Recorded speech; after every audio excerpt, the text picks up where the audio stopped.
안녕하세요. 평택 고덕이란 곳에 살고 있는 글쓴이입니다. 한 번쯤은 제 이야기를 해보고 싶어 용기 내서 글을 쓰게 되었어요. 전 5남매 중 막둥이인 남편한테 시집을 갔어요. 형제가 많다 보니 다복한 느낌도 있었고, 형제가 없는 저로서는 참 좋아 보였죠.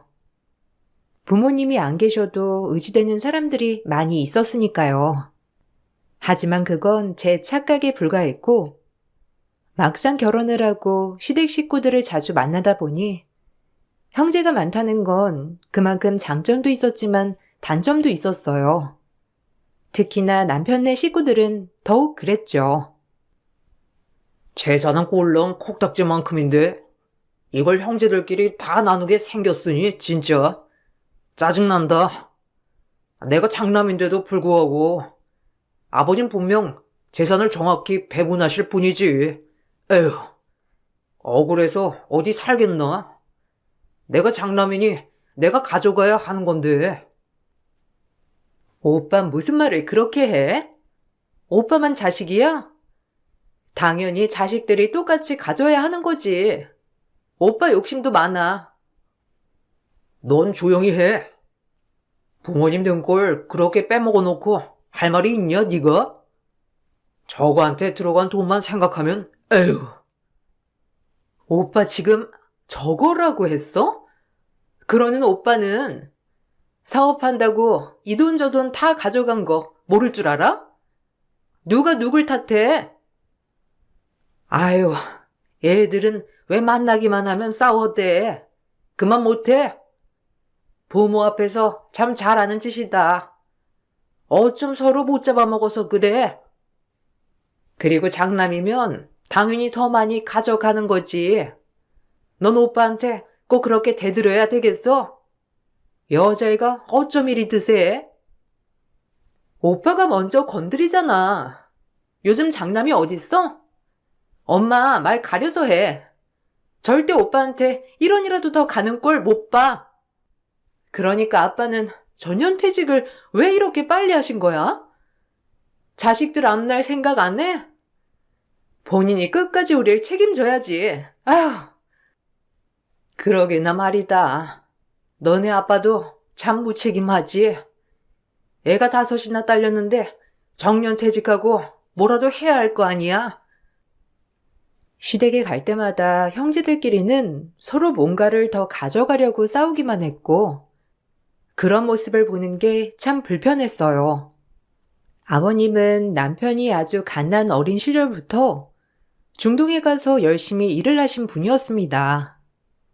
타지에서 혼자 일을 하고 그 돈을 전부 한국에 붙여 자식들과 어머님이 호화스럽게 살 수 있도록 해주신 장본인이셨죠.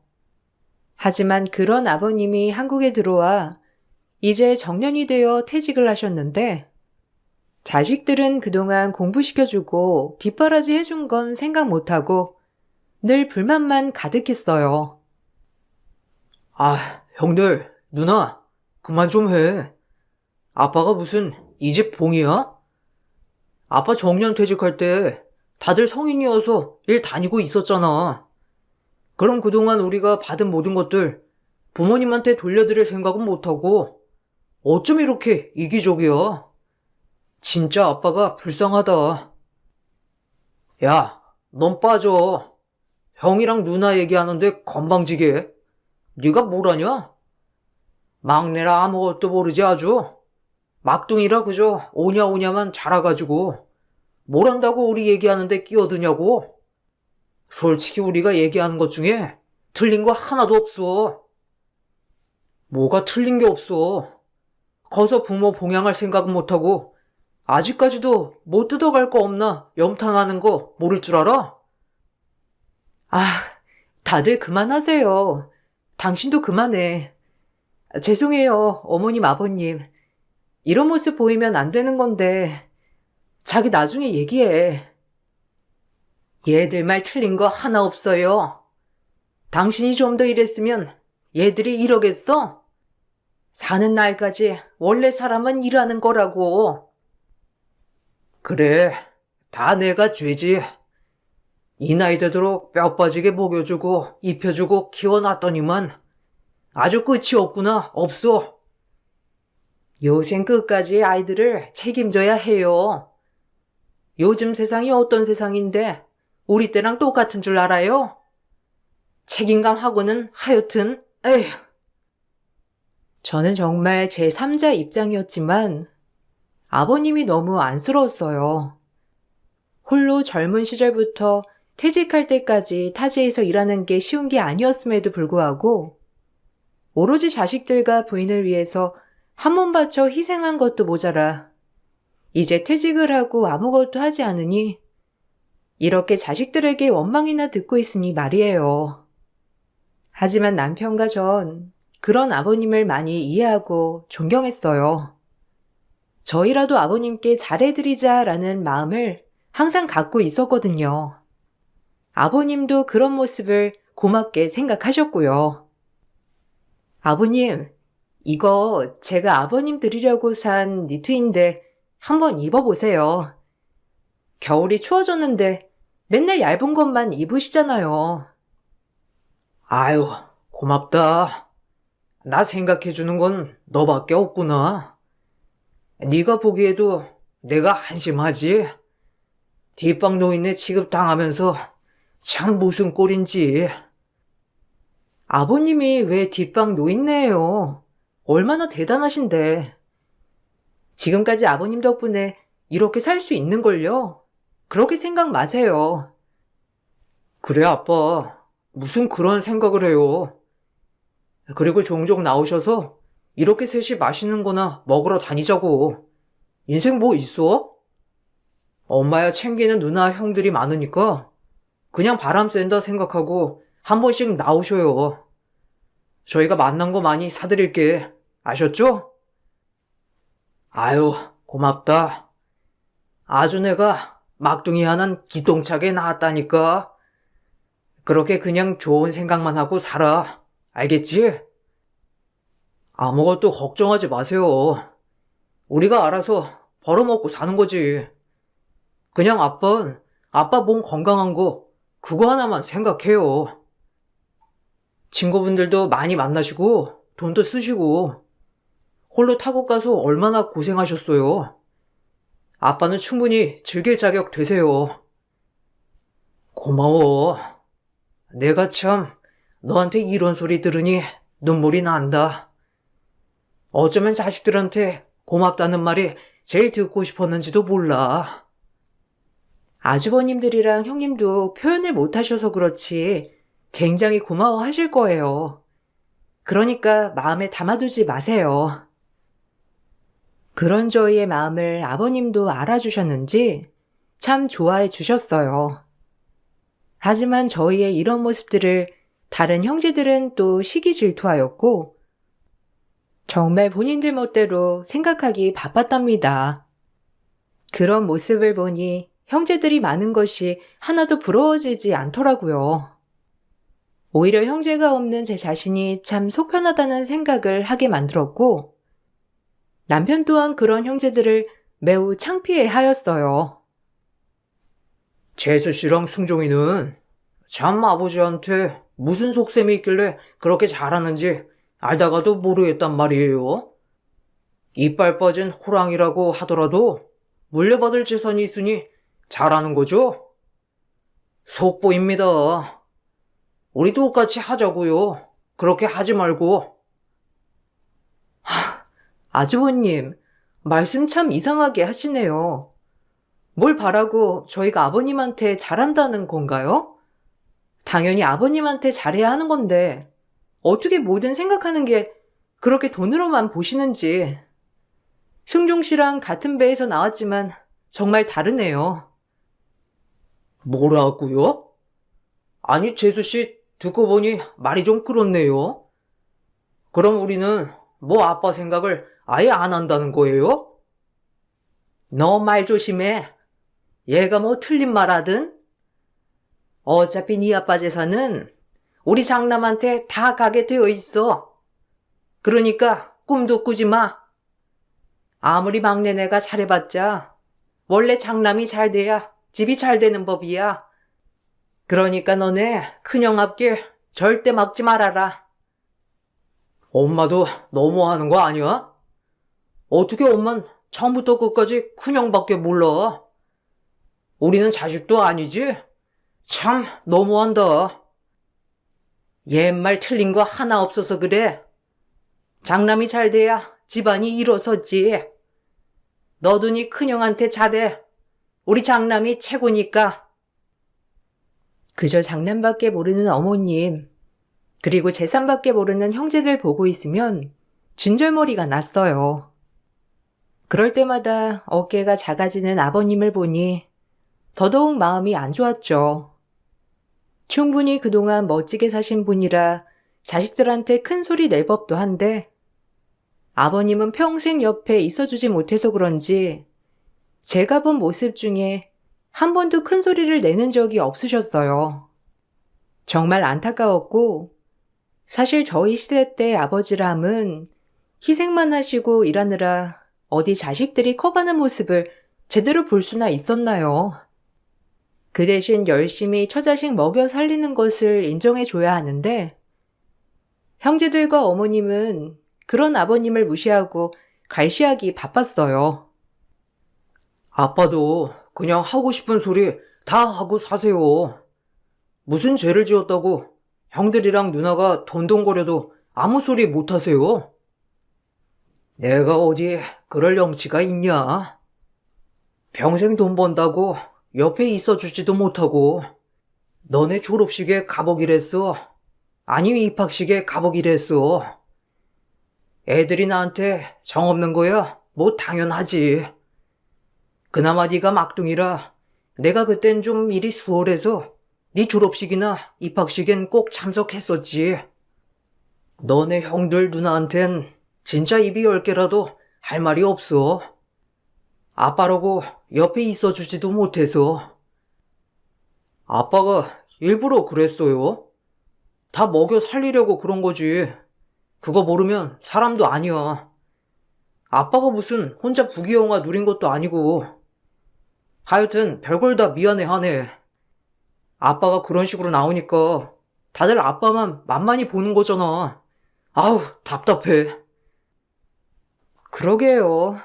아버님, 그때 당시에 그렇게 열심히 사신 게 뭐가 그렇게 미안한 일이라고. 전 정말 존경스러운걸요. 그렇게 말해줘서 고맙다. 내가 내 형, 너네 큰아버지처럼 능력이 있나 뭐가 있나. 그저 일하는 거밖에 없었어. 참 안타까운 현실이었고, 며칠 뒤 남편과 제가 화가 난 계기가 있었어요. 그렇게 아버님을 괄시하고 무시하던 시누이가 어느 날 아버님한테 사탕 발린 말을 하면서 친근히 굴더라고요. 그런 모습을 아버님은 참 좋아하셨고요. 전 시누이가 왜 그러나 싶었지만 곧 알 수 있게 되었고 그런 시누이의 속내를 알고 나니 정말 괘씸하기 짝이 없더라고요. 아빠, 이 서방이 이번 사업 확장하는데 돈이 좀 필요하대. 아빠가 가지고 있는 그 땅 있잖아. 조금만 팔면 안 될까? 솔직히 이 서방한테 나 염치 없어 죽겠어. 친정에서 뭐 해간 게 있어야 말이지. 아빠가 좀 해주세요. 네? 아유, 그 땅은 아직 팔기도 그렇고 팔면 네 오빠랑 네 동생들도 다 나눠줘야 하는데 그럼 얼마 안 될 건데. 그러니까 몰래 해달라는 거잖아. 어차피 아빠가 가지고 있는 한 누가 달랠 거야. 그러니까 딸 하나 있는 거 그냥 혼수라고 생각하고 해줘요. 나 그때 시집갈 때 혼수 변변치 않게 해갔잖아. 두고두고 이것도 시댁에 욕먹는 일이다. 아유, 글쎄. 이 서방은 자신 있대냐? 지금 일 말아먹은 게 한두 번이어야지. 에휴, 내 딸 고생한다고 하니 걱정은 된다만. 시누이가 아버지께 땅을 팔자고 하는 소리를 제가 몰래 들어버리고 말았던 거예요. 사실 그 땅이 욕심나서가 아니라 그 땅마저 없으면 가뜩이나 매번 괄시하는 아버님, 얼마나 괄시할까 너무 걱정이 되었고, 이 사실을 남편에게 말해 주었어요. 아무래도 제가 할 일은 이렇게라도 해서 아버님을 말리는 일인 것 같았죠. 아버님이 정말 조금이라도 무시당하지 않길 바라는 마음에서였는데, 남편 또한 그 이야기를 듣고 길길이 날뛰기 시작했고, 아버님을 설득하기 시작했습니다. 아빠, 그 땅 가지고 있어요. 누나 말아먹은 게 어디 한두 번이에요? 누난 그때뿐이라고요. 뭐 해주면 다 들어먹고 그러면 또 나 몰라라. 어디 한두 번이에요? 누나뿐만 아니라 형들도 마찬가지예요. 제발 아버지 건 아버지가 가지고 있어요. 나도 달라고 안 할게. 그냥 그거라도 가지고 있으면서 아버지 필요할 때 팔아 쓰시든 해요. 네? 제발. 내가 해준 게 없어서 그렇지. 뭐 쟤도 얼마나 사정이 힘들면 나한테 이런 부탁을 하겠니? 아유, 다 내가 죄지. 아빠 진짜, 아빠가 해준 게 왜 없어? 얼마나 우리한테 희생했는데. 마음 아프니까 그런 생각 마요 진짜. 아빠는 이 세상에서 제일 훌륭하고 존경받아야 마땅한 사람이야. 평생 타국에서 우릴 위해 희생하는 게 어디 쉬워? 난 진짜 아빠 존경한다니까. 너라도 그런 말 해주니 내가 살 것 같다. 우리 막내 철들고 진짜 잘 컸어. 이렇게 바른 모습 보니 보기 좋아. 아버님은 기어이 땅을 팔 것을 고민하셨고, 아버님을 위해 말렸지만 어쩔 수 없었죠.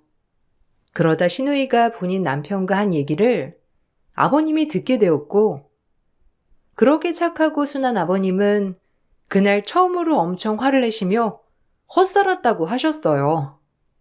저 역시 그 말을 듣자마자 역시 신우이가 신우이 짓 했네 라고 생각이 들면서 괘씸하고 화가 나더라고요. 그 착한 아버님에게 그런 행동을 하다니 언젠간 벌을 받게 될 거라고 마음속으로 되뇌었답니다. 그 인간들은 정말 인간 같지 않았거든요. 아빤 분명히 해준다니까. 솔직히 부모로서 당연히 해줘야 하는 거 아니야? 오빠랑 동생들 모르게 아마 해줄 거야. 우리 아빠 순진하잖아. 그리고 고명딸이 해달라고 하는데 안 해주고 배겨? 솔직히 나한테 더 해줘도 돼. 딸이 둘도 아니고 나 하나인데. 아빠 땅 팔고 나면 이제 가진 거 없으니까 경비일이라도 소개해줘야겠어. 혹시라도 우리한테 땅 해줬다고 빌붙으면 어떡해? 나 생각 진짜 기발하지 않아? 하여튼 자기 사업 자금은 걱정 마. 아빠가 분명히 땅 팔아주실 거니까. 당연히 그러시겠지? 장인어른이 그래도 자식들 말이라면 꿈뻑 하시잖아. 꼭 해주셔야 하는데 그래야 회사도 굴러가지. 뭐야? 이 고얀 것들. 아주 가만히 있으니까 가만히로 아는구나. 내가 바보라서 너네가 해달라는 거 다 해주는 줄 알아?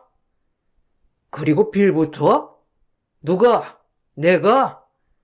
너 말 한 번 잘했다. 그래, 니들한테 난 빌붙는 거고 너넨 나한테 기생하는 거 아니고? 아빠. 아니, 그게 아니라 내 말은 말이 그렇다는 거지.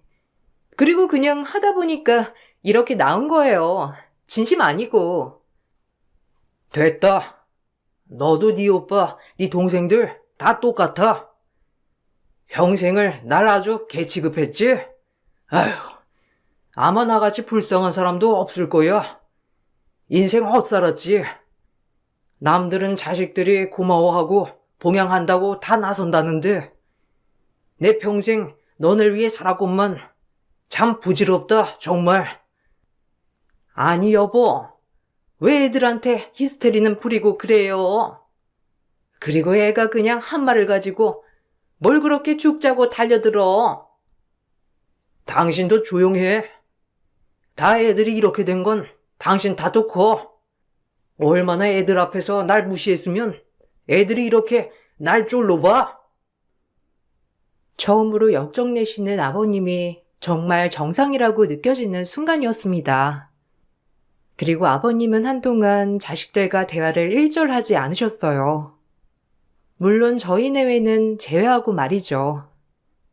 그리고 저희 내외야 근교로 바람을 쐬러 가던 날 소주를 드시고 많이 우시더라고요. 그 모습을 보는데 어찌나 마음이 아프던지 평생 눈물이라고 없던 남편은 아버님 앞에서 눈물을 쏟았죠. 내가 헛살았지. 절대 잘못 키우지 않았다고 마음속으로 되뇌었는데 완전 실패야. 내 인생도 실패나 다름없어. 아, 무슨 그런 말을 해요. 자식들이 어디 내 마음대로 되나? 아빠는 최선을 다했어요. 그거 다 내가 아니까 됐어. 아휴, 진짜 인생 참 알 수 없다더니 말년에 참 끝내준다. 아마 나 같은 사람 없을 거야. 자식이랑 부인은 있는데 이렇게 독거노인처럼 사는 사람 없을 거라고. 참 내 인생 사는 게 의미가 없다 정말. 하루하루 왜 사는가 싶어. 아버님, 그런 말씀 마셔요. 그 집에서 살기 힘드시면 저희 집으로 모실게요. 그냥 다 모른 채 하고 살아요, 우리. 고맙다. 말이라도 그렇게 해줘서. 그래도 내가 그나마 사는 이유가 너희 대회야. 정말 고마워. 인정해줘서 고맙다고. 그날 서로 속내를 많이 얘기하게 되었고, 아버님은 그나마 저희가 기분을 많이 풀어드려서 좀 나아지셨어요. 그리고 며칠 뒤 전 충격적인 장면을 목격하고 말았답니다. 그날이 마지막일 줄 알았으면 더 잘해드리고 진작 더 찾아뵐 걸 싶었죠. 평소 겉절이를 좋아하셨던 아버님이시기에 저희 집 겉절이를 하다가 어머님 댁에도 김치를 가져다 드리려고 들렀는데 쓰러져 계시는 아버님을 발견하고 말았어요. 어머님이 식사를 하러 나간 사이에 벌어진 일이었어요. 제가 발견하여 119에 신고를 했을 땐 이미 숨을 거둔 상태였고 전 그 충격을 말로 다하지 못하였답니다. 어쩜 이런 일이 있을 수 있는지 말이에요. 어머, 아버님, 눈 떠보세요. 일어나 보세요. 아니, 어떻게 이럴 수가. 아버님, 이럴 수는 없어요. 제 말 들리세요? 병원에 도착한 후 아버님은 사망 판정을 받으셨고 알 수 없는 돌연사 같다고 의사 선생님이 말하시더라고요.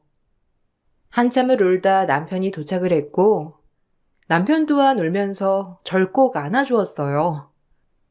그리고 뒤이어 시어머님과 형제들이 도착을 하였답니다. 그런데 이게 웬일? 시아버지가 돌연사하자 김치 주러 간 저를 범인으로 형사고소를 하겠다고 개념 없는 사남매가 날뛰기 시작한 거예요. 올케가 발견했다며? 나 우리 아빠 돌연사인 거 못 믿어. 분명 뭐가 있었겠지. 네 책임 아니야? 우리 아빠 그렇게 건강했는데 갑자기 이럴 순 없잖아.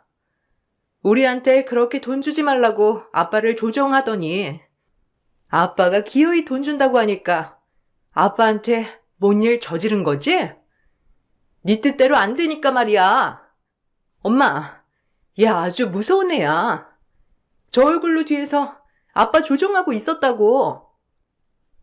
앞에선 아버님 하더니 결국 이가 애들 돈 준다고 하니까 네가 이렇게 만든 거냐?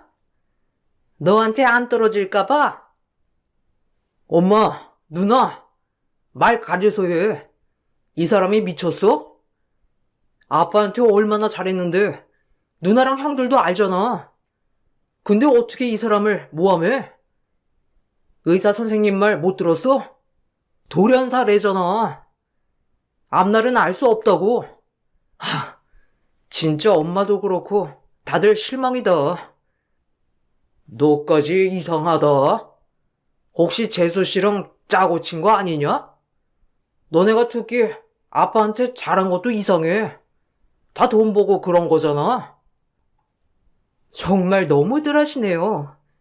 다들 그런 말 할 자격 있으세요? 아버님 살아계셨을 때 그렇게 돈 가지고 난리를 치더니 돌아가셔도 또 돈 때문에 절 모함하는 거잖아요. 마음대로 하세요. 전 결백하고 죄가 없으니깐요. 정말 살다 살다 이런 꼴은 처음 보네요. 저와 남편이 아무리 아니라고 해도 이미 사남매는 억지를 쓰기 시작했고 결국 절 고소하였습니다. 그로 인해 전 경찰서에 왔다 갔다 하며 진술을 해야 했고 정말 치욕스러웠어요. 아버님의 사망 원인을 밝힌다고 아버님의 부검까지 요청하는 사남매를 보니 진짜 진절머리 나더라고요. 그리고 신랑이 뒤이어 엿듣게 된 인간 말종들의 이야기에 저희는 그만 기함하고 말았어요. 이렇게 해서라도 막내 재산분배 빼야 돼. 솔직히 자식이 5명인데 미국에 있는 넷째까지 해가지고 분할하면 얼마겠어? 막내라도 재산 포기하게 해야지. 이렇게 겁주면서 재산 포기하게 하는 거야. 그래야 그나마 잘 분배될 거 아니야. 그래, 네 말이 맞다. 솔직히 지가 한 게 뭐가 있다고 재산을 받아? 우리가 받아야지. 막내한테 재산 포기하게 하자. 그렇게 쉽게 될까?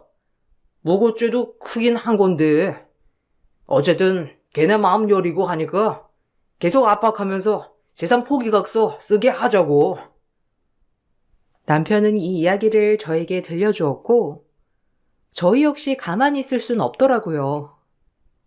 아버님이 살아계실 때 그렇게 돈 가지고 힘들게 한 것도 모자라서 이제 돌아가시고 나니 재산 가지고 저희를 압박하다니 말이죠. 저희도 형제들을 상대로 무고죄로 고소하였고 그렇게 긴 싸움이 시작되었어요.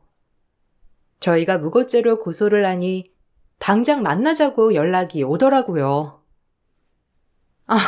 우릴 고소해? 진짜 뻔뻔하다 옳게. 이제라도 취소해. 우리도 한번 생각해 볼게. 재산 포기각서는 당연히 써야 하고. 아무리 네 잘못이라고 해도 내 막내 동생 와이프인데 우리도 이렇게까지 하고 싶지 않거든?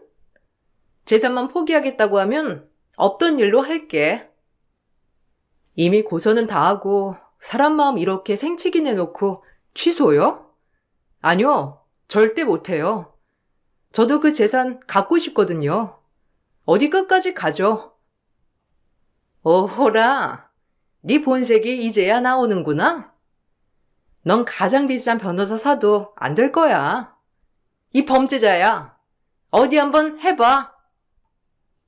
누가 범죄자인지 한번 보자고.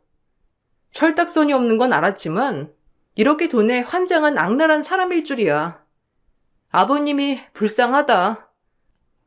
뭐? 너 말 다 했어? 내가 너보다 몇 살이나 많은데. 그래, 어디 한번 해보자. 네가 우리 아빠 재산을 받을 수 있을 것 같아? 이판사판 공사판이었고 그렇게 싸움이 시작되었습니다. 재산이 탐나던 건 아니었지만 저런 인간들에게 아버님 재산을 모조리 절대 뺏기고 싶진 않았거든요. 그리고 공판날 내 옆에 앉은 변호사 얼굴에 온 식구가 일제히 입을 틀어 막았어요. 아니, 큰아버지? 아니, 어떻게 여기에 계시는 거예요? 저희가 그렇게 변호해달라고 할 땐 들은 척도 안 하시더니. 큰아버지도 당신네들 양심을 알아보신 거지. 오죽하면 남인 나를 변호해 주시겠어요? 이제 두고 봐. 끝까지 간다. 고얀 것들 내가 몰랐을 것 같지? 네 애비 살아있을 때 난 다 들었어. 너희가 네 애비한테 한 짓을 말이야. 얼마나 못됐는지 당장이라도 쫓아가서 집을 다 엎어버리고 싶었는데 그 착한 네 애비가 말리더라. 이제 하다하다 무고를 하다니. 너희 무고가 얼마나 큰 죄인 줄 알아? 난 너희 같은 조카들 없다. 너네 아빠가 제일 고맙게 여긴 건 여기 막내네 뿐이야. 큰아빠, 이건 아니죠. 그래도 저희가 4대1인데 어떻게 막내 편을 들어요? 아, 큰아빠도 이렇게 어리석은 분이었어요? 어디 한번 보자고. 내가 어리석은지 너희가 무고죄로 벌받을지 진실은 언젠가 드러나게 되어 있어. 알겠냐? 가족들이 놀란 이유는 저희를 변호해 주시는 변호사가 큰 아버님이었기 때문이에요. 아버님의 친형이었죠. 아버님과 다르게 많이 배우시고 판사 출신 변호사였어요. 세상에 둘뿐인 형제 사이였고 아버님이 늘 힘이 들 때 옆에서 위로해주는 형이었기 때문에 이번 일을 절대 그냥 넘어갈 수 없다고 하였죠. 그리고 아버님이 살아생전 늘 저희 부부 얘기를 많이 하셨다고 저희한테 참 많이도 고마워하셨습니다. 그렇게 큰 아버님은 저희의 편에 서서 남편네 형제들과 싸움을 해나가기 시작했습니다. 판사 출신 변호사라 이미 발도 넓은 데다 워낙 변호사 시절 날아다녔던 분이라 감사하게도 정말 마음 놓고 맡길 수 있었어요. 증거는 차고 넘쳐. 이미 부검 결과도 타인에 의해서가 아닌 사인모를 돌연사라고 판정이 났고 그동안 네 아빠가 나한테 했던 얘기들 그리고 주변인들한테 했던 얘기들만 봐도 막내네가 범인이 아니란 건 확실하지. 감히 재산을 탐내서 막내네를 골로 가게 해? 너네가 그러고도 형제냐? 너네 아빠가 참 불쌍하다.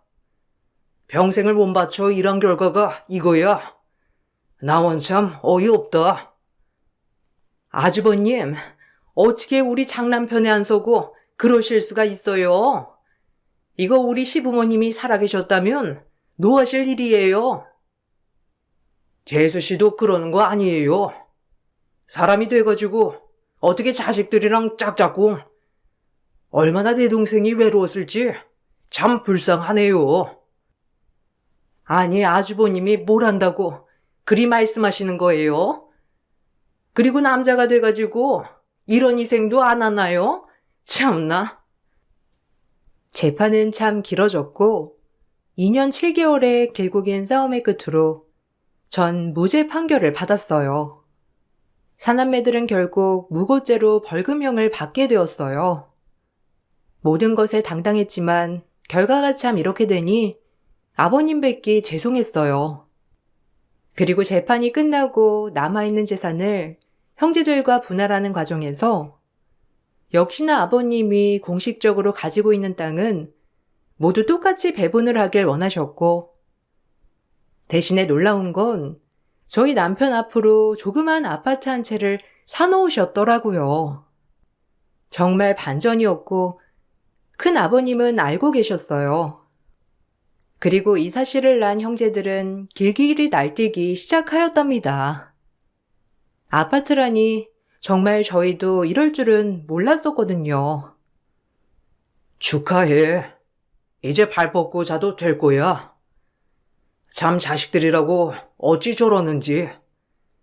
그래도 네 아빠가 살아생전에 너희 네 덕에 정말 행복해했어. 가끔 전화하면 항상 막내네랑 밥 먹었다고 자랑하고 고맙다. 그래도 네 아빠한테 좋은 기억들을 만들어줘서. 아니에요. 제가 더 잘했어야 했는데 너무 죄송스럽죠. 그래도 큰아버님 덕분에 이 사람 누명도 먹고 다행이고 감사해요. 네 아빠 아파트 살 때 얼마나 기뻐 보이던지. 네 엄마랑 네 형제들 모르게 해야 한다고 엄청 그러더라. 네 아빠도 본인을 가장 많이 생각하는 자식을 아는 거지. 그래도 다행이야. 너희들한테 아파트가 무사히 상속될 수 있어서. 고맙다. 네 아빠한테 잘해줘서. 아파트가 저희 소유인 것을 알자 역시나 형제들과 시어머니는 득달같이 달려들었고 그럼에도 불구하고 우리가 들은 척도 하지 않자 그것마저 배분해달라며 갑자기 태세 전환을 하는 인간들이었어요. 뭐든지 물질적으로 생각하는 사남매였어요. 내가 장남인데 그것도 나눠 가져야 되지 않겠냐? 그 아파트도 올라서 한 13억 하던데 우리 오남매 딱 나눠 가지면 되잖아. 솔직히 다 같은 자식인데 누군 더 갖고 누군 덜 갖는 게 말이나 돼? 내가 장남인데 진짜 많이 양보한 거야. 오빠 말이 맞아. 솔직히 이런저런 일이 많았지만 없던 일로 하고 다시 잘 지내보자. 어디 핏줄이 달리 핏줄이니? 아빠도 네 앞으로만 해놨지. 아마 나눠 가지라고 하셨을 거야. 그러니까 얼른 팔아서 우리도 배분해줘. 그래야 옳지. 형 누나 진짜 뻔뻔하다. 나 절대 그렇게 못해. 아빠 살아계셨을 때 얼마나 못살게 돈돈거렸어? 절대 못 주니까 그리 알아. 그리고 이제 엄마고 형들 누나고 다신 보고 싶지 않아. 불쌍한 아빠한테 했던 행동들만 생각하면 욕 안 하는 것만으로도 다행인 줄 알아.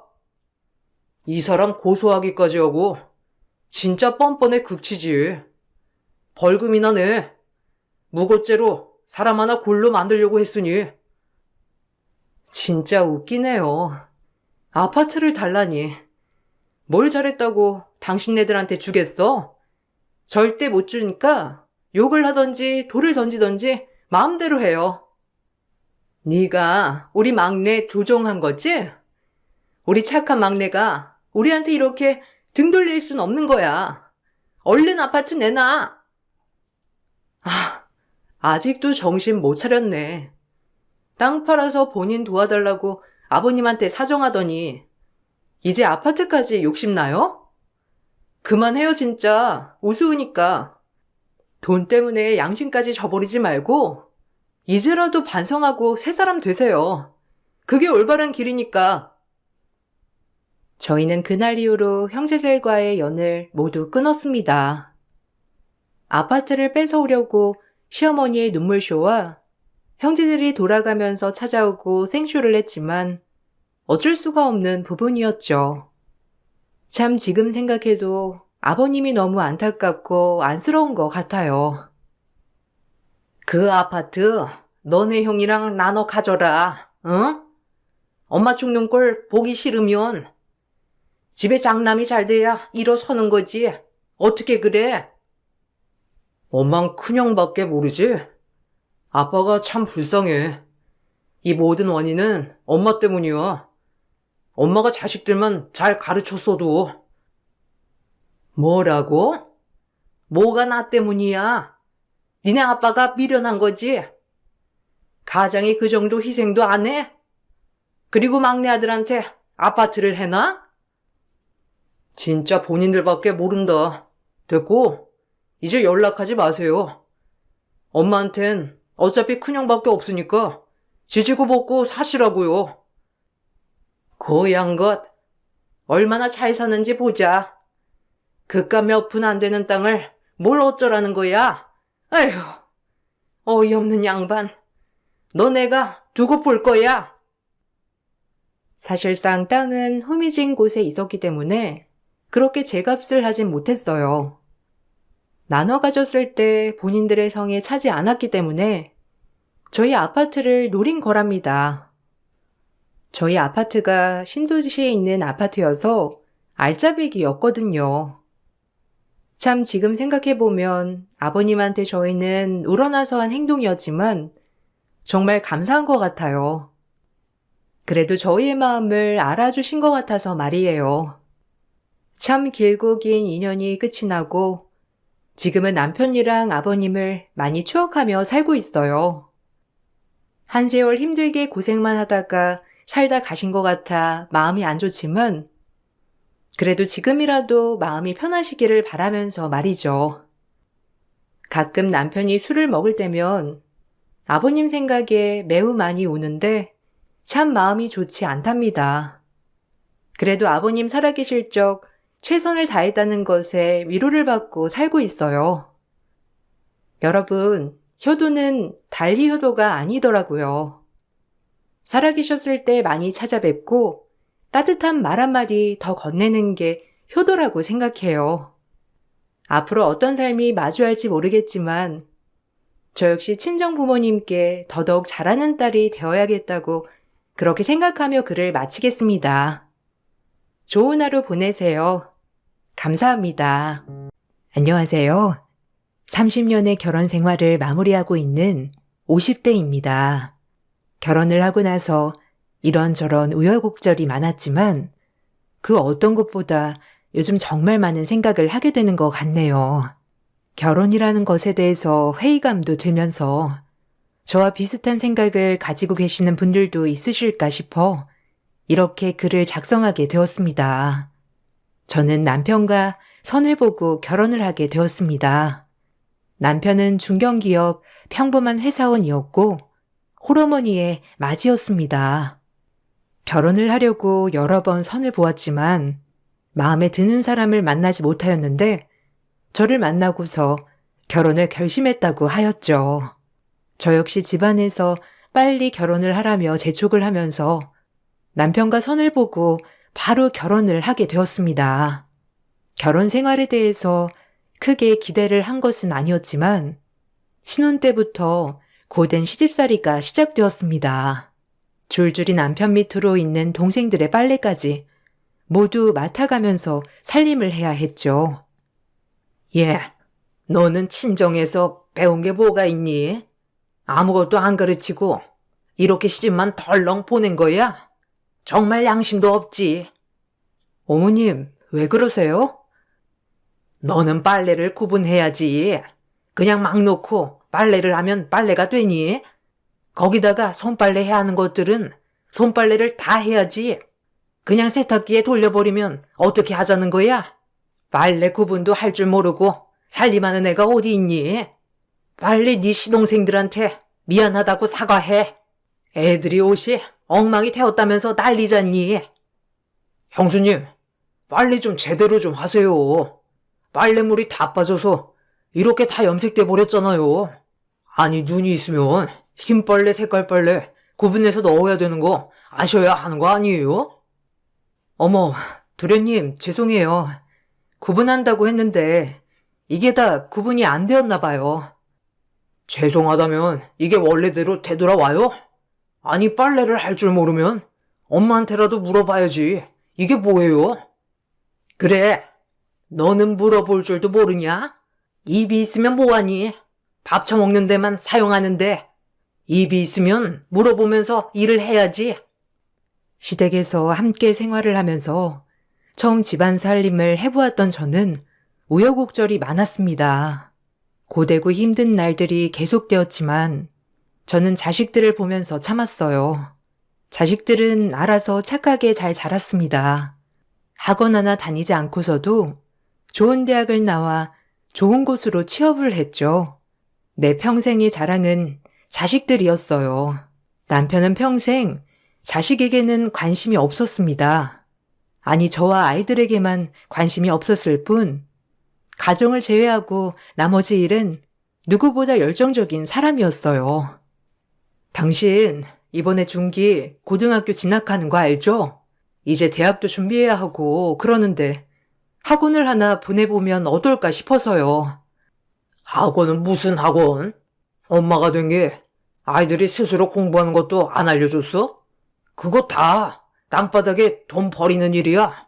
생활비 받고 아껴 쓸 생각을 해야지. 학원이나 보낼 생각을 해? 당신이 밖에 나가서 돈 벌어봐. 학원비만큼 벌 수나 있나? 누구 덕에 이렇게 살고 있는데 학원 타령을 하고 앉아있어? 그래도 요즘은 대학 준비를 지금부터 하는 애들도 많은데요. 당신이 좀 애들한테 관심을 가져봐요. 애들 친구만 봐도 다들 대입 준비하느라 바쁜데 우리 애들은 혼자서 공부하려고 하니 힘든 것 같아요. 그게 다 당신 닮아 머리가 나빠서 그렇지. 날 닮았으면 공부하는 게 힘든 게 어디 있겠어? 아이들 공부하는 거 당신이 잘 봐야 하는 거 아니야? 그걸 돈 쏟아 붓는다고 그게 되겠냐고. 하여튼 능력이 안 되니까 돈이나 써서 해보려고들 하지. 당신 무슨 그런 말을 해요? 내가 쓰겠다는 것도 아니고 애들 위해서 쓰겠다는데 그게 그렇게 아까워요? 그래, 아까워. 내가 뼈 빠지게 벌면 뭐해? 집구석에는 이 돈들 어떻게든 다 쓰려고 하는데 학교 보내주는 것만으로도 감사하다고 해야지. 당신도 밖에서 고생하면서 일 안 시키는 것만으로도 감사하다고 해야 하는 거 아니야? 뭐라고요? 당신 솔직히 밖에서 돈 버는 것 말고는 집에 전혀 관심도 없잖아요. 거기다가 생활비 하라고 주는 돈으로 다 주는 것도 아니면서 무슨 그런 생색을 내요? 생색? 그럼 나 이제부터 생활비도 안 줄 테니 알아서 한번 생활해봐. 그렇게나 할 수 있는지 보자고. 남편에게 가정에 관심을 가져달라고 하면 남편은 오히려 큰 소리를 냈어요. 자신은 돈만 잘 벌어다 주면 남편 아빠 역할을 다 한 것이라 생각을 했었죠. 그렇지만 저는 남편도 가정에 관심을 가져주기를 바랐지만 이런 생각 차이 때문에 여러 번 다투기도 했습니다. 처음에는 남편과 더 이상 살 수 없겠다 싶어서 각자 살 길을 찾는 게 낫지 않을까 싶었지만 아이들이 어릴 때까지만 하더라도 이혼이라는 게 꼬리표 달기 쉬운 일이었죠. 그래서 아이들이 좀 더 클 때까지만 참는 게 좋지 않을까 생각을 했어요.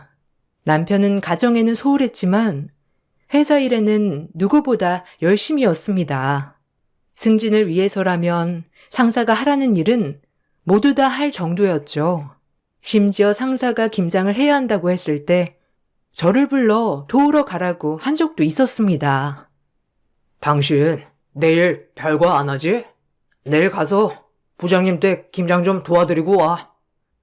제가요? 갑자기 김장은 무슨 일이에요? 아, 그냥 가서 하라면 해. 무슨 말이 많아?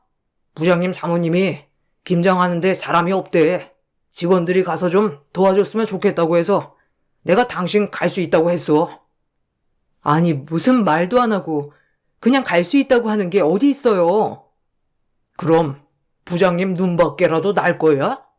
이제 승진도 해야 하는데 부장님 눈밖에 나면 당신이 밖에서 돈 벌어다 올 거냐고. 네, 그냥 제가 밖에서 어떻게든 돈 벌어 올게요. 당신이 뭘 해봤다고 돈을 벌어. 그래봤자 쥐꼬리만한 월급이지. 되고 내일 당신 간다고 했으니 가서 김장 돕고 와. 안 가면 생활비는커녕 이 집에서도 다 내쫓을 줄 알라고. 남편은 상사의 김장날에도 제가 가서 도와주길 원했습니다. 가족들 모두 내쫓을 거라는 말에 어쩔 수 없이 가서 도와주기도 했지만 남편은 고마워하기는커녕 자신이 승진을 하면 가장 덕을 보는 것이 나와 아이들이기 때문에 해야 하는 일이라고 당연하듯이 얘기를 했어요. 남편뿐만 아니라 시댁도 만만치 않았습니다. 시댁 식구들과 함께 살다 분가를 한 후에도 시댁 식구들은 남편만 보고 살았어요. 다들 변변치 않은 살림이었기 때문에 어려울 때마다 항상 연락이 왔었죠. 당신, 이번 달은 생활비가 좀 적게 들어왔어요. 아, 그거? 이번 달에 동생이 급한 일이 있다면서 잠깐 빌려달라고 해서 줬어. 네? 아니, 갑자기 이렇게 생활비에서 뺏어주면 어떻게 해요? 우리도 생활하는데 필요한 금액들 다 생각하고 쓰는 건데. 뭐? 이거 당신이 벌어서 쓰는 거야? 내 돈 내가 알아서 쓰겠다는데 뭔 말이 그렇게 많아? 주면 주는 대로 감사합니다 하고 쓰면 되지. 아무리 그래도 이렇게 생활비를 줄여버리면 어떻게 하냐고요. 말이라도 미리 해줄 수 있는 거 아니에요? 억울하면 당신이 나가서 나만큼 벌어서 와. 그러면 내가 당신 하는 말 들어라도 줄 테니까. 남편은 우리가 아닌 다른 가족들은 누구보다 애틋하게 생각을 했습니다.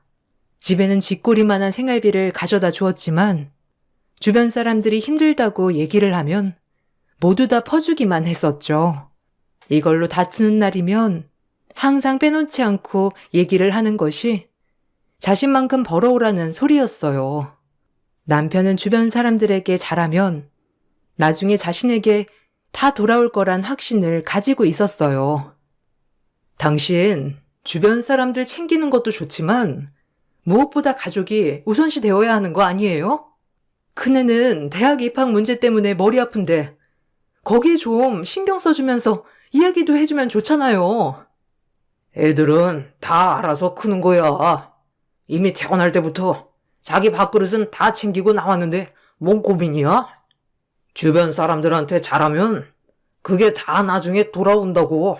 뭐 사회생활 한 번이라도 해봐야 아는 건데 집에만 있는 당신이 알기나 하겠어? 이건 사회생활이고 뭐고가 문제가 아니잖아요. 그 사람들이 정말 당신한테 잘해줄 거란 보장도 없고 솔직히 뒤통수나 안 치면 다행 아니에요? 뒤통수? 내가 그런 사람들 구분도 못할까봐?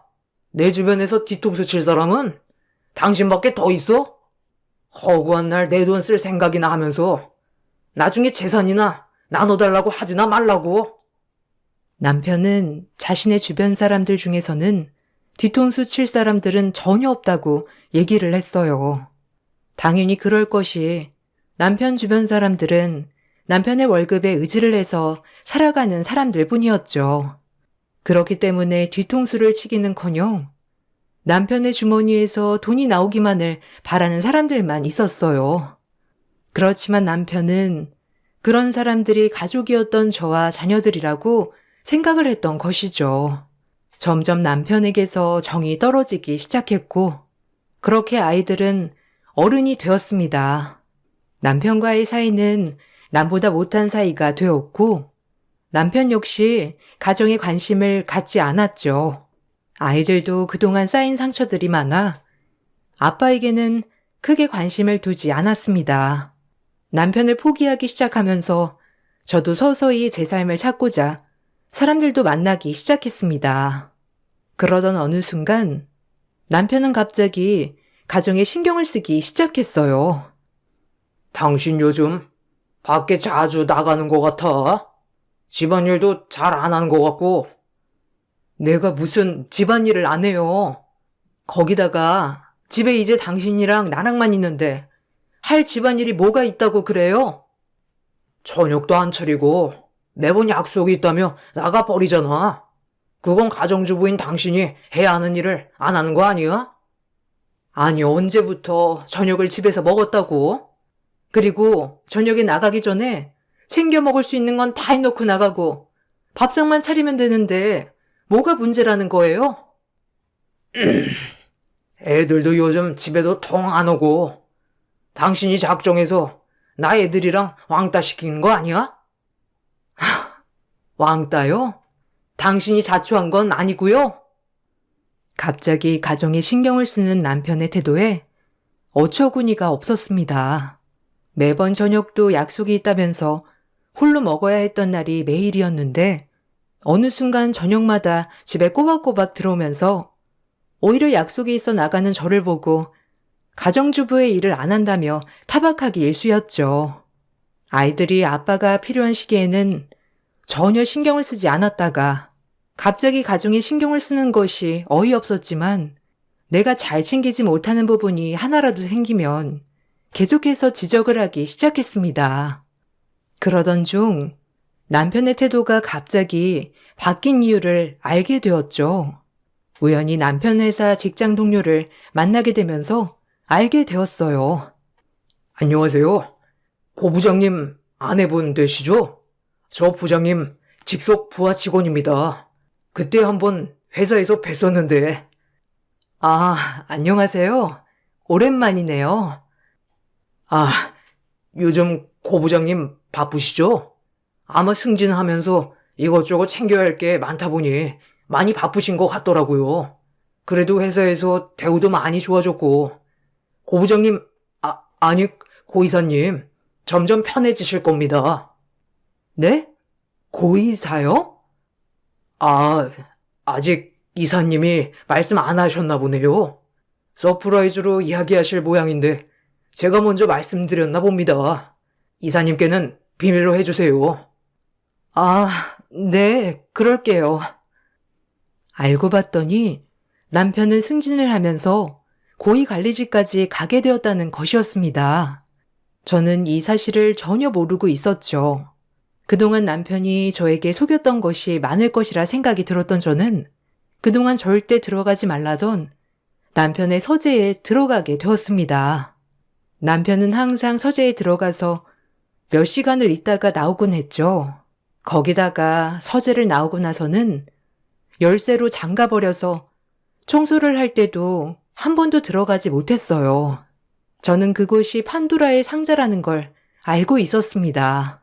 그간 외면해 오던 현실을 이제는 마주할 때가 되었다고 생각을 했죠. 남편이 열쇠를 두었던 곳을 알고 있었기 때문에 이번에는 들어가 확인을 해보아야 할 것 같다고 생각이 들었습니다.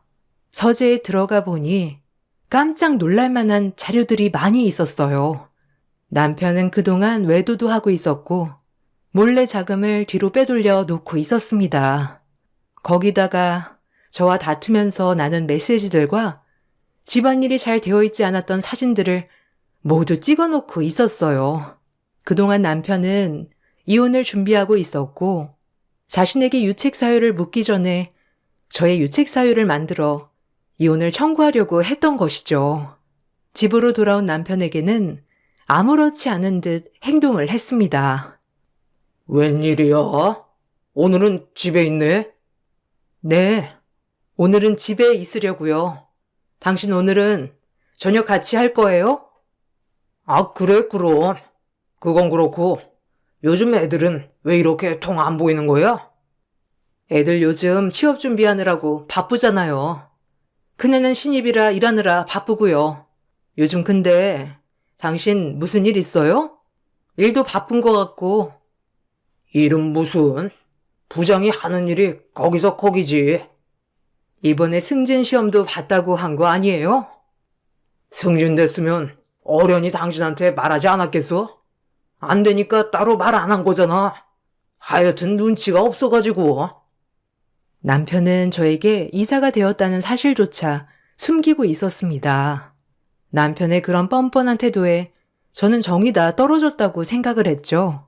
마음으로는 이제는 그만해야 할 때가 되었다고 생각을 했지만 정신적인 충격은 상당했었는지 갑자기 몸살이 나게 되었습니다.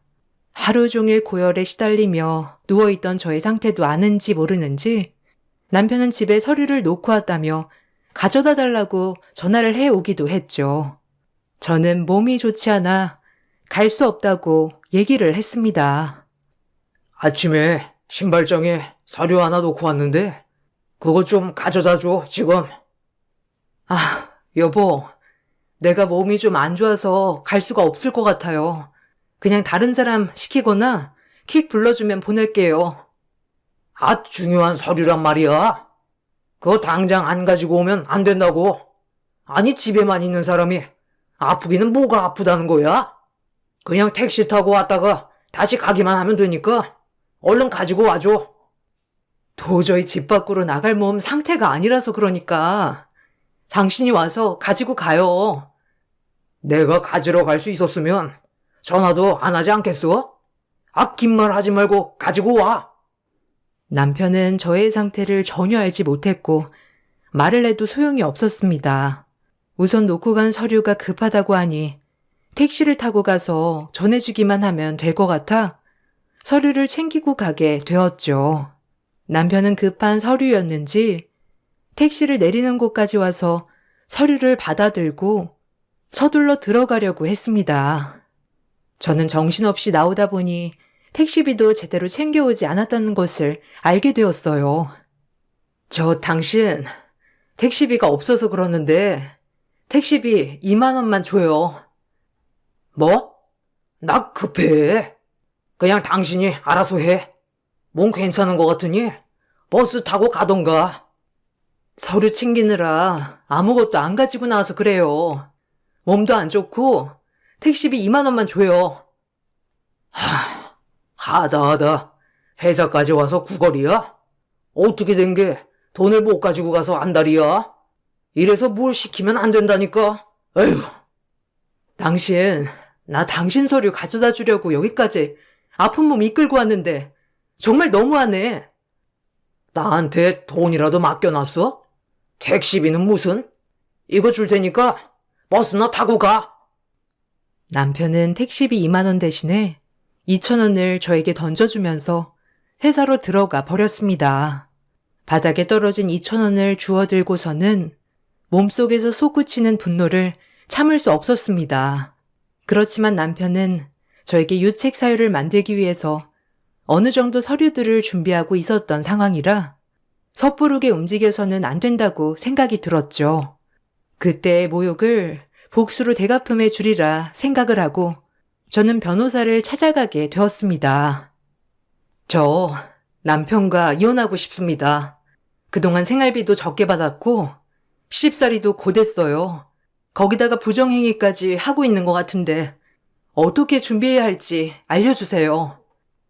우선 남편분 부정행위에 대한 증거가 필요합니다.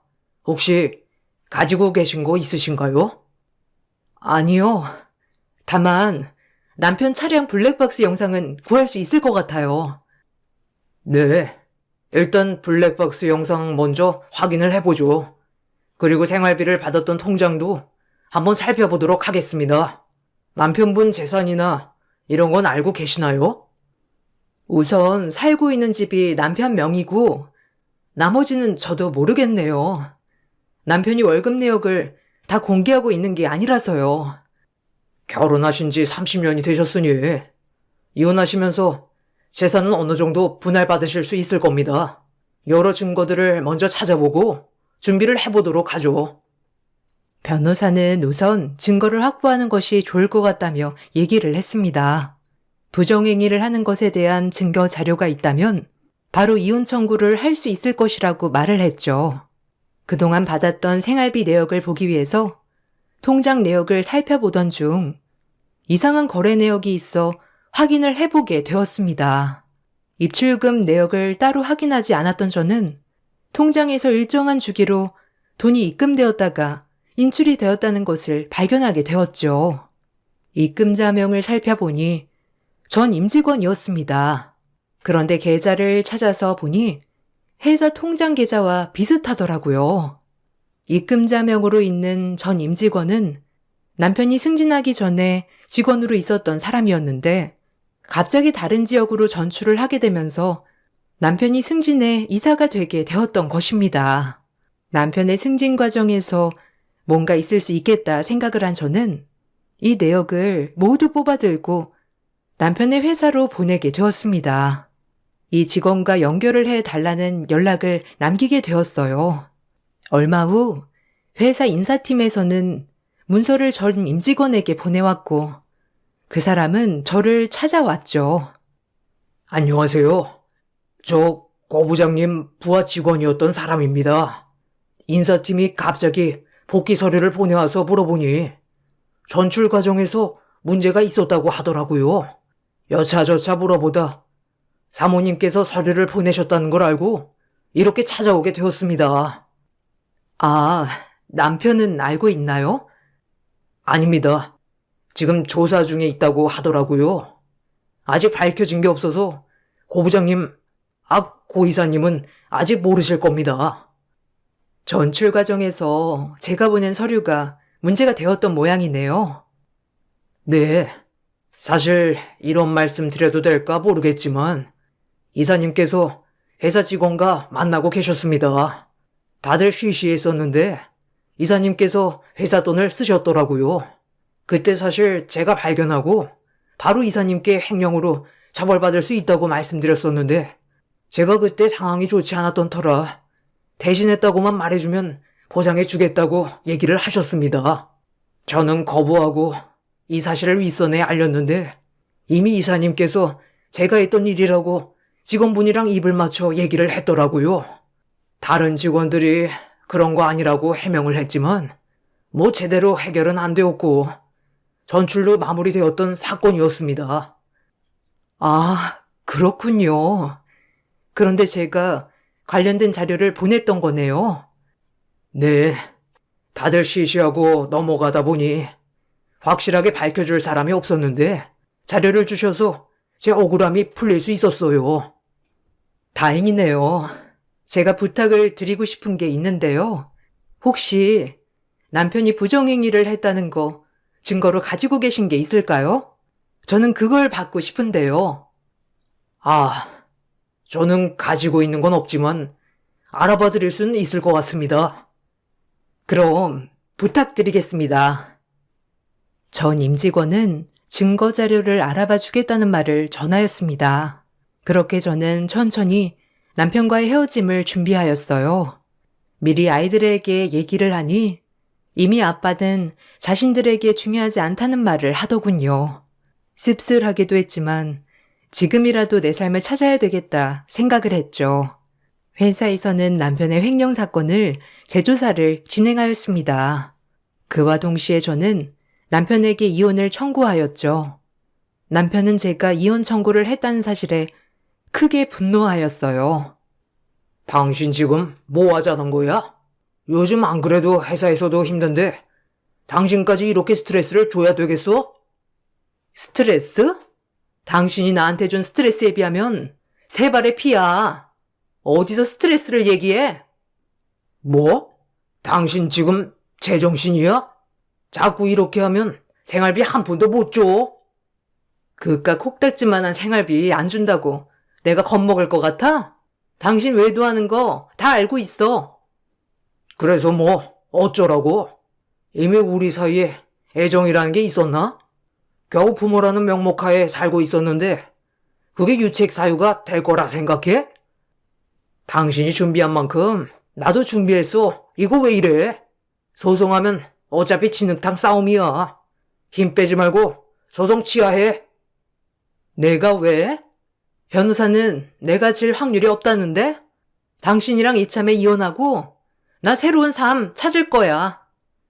할 줄 아는 것도 없는 사람이 무슨 새로운 삶이라는 거야? 그냥 얌전히 내 와이프란 이름만 달고 살면 생활비 주겠다잖아. 코딱지만한 생활비 너나 가져. 어디서 뻔뻔하게 생활비를 노네? 생활비는 됐고 위자료나 준비해. 뭐? 위자료? 당신 진짜 돌았어? 그래, 돌았다. 당신 위자료랑 상간녀 위자료랑 같이 받으면 꽤 쏠쏠하겠네. 거기다가 몰래 재산 빼돌렸던 것도 나누면 쏠쏠할 거고. 몸 아파 택시비 달란 나한테 2,000원 날렸지? 난 2천만 원 위자료 청구서 날릴 테니까 잘 받아. 남편은 뻔뻔하게도 이혼 청구를 취하하라며 협박을 해왔습니다.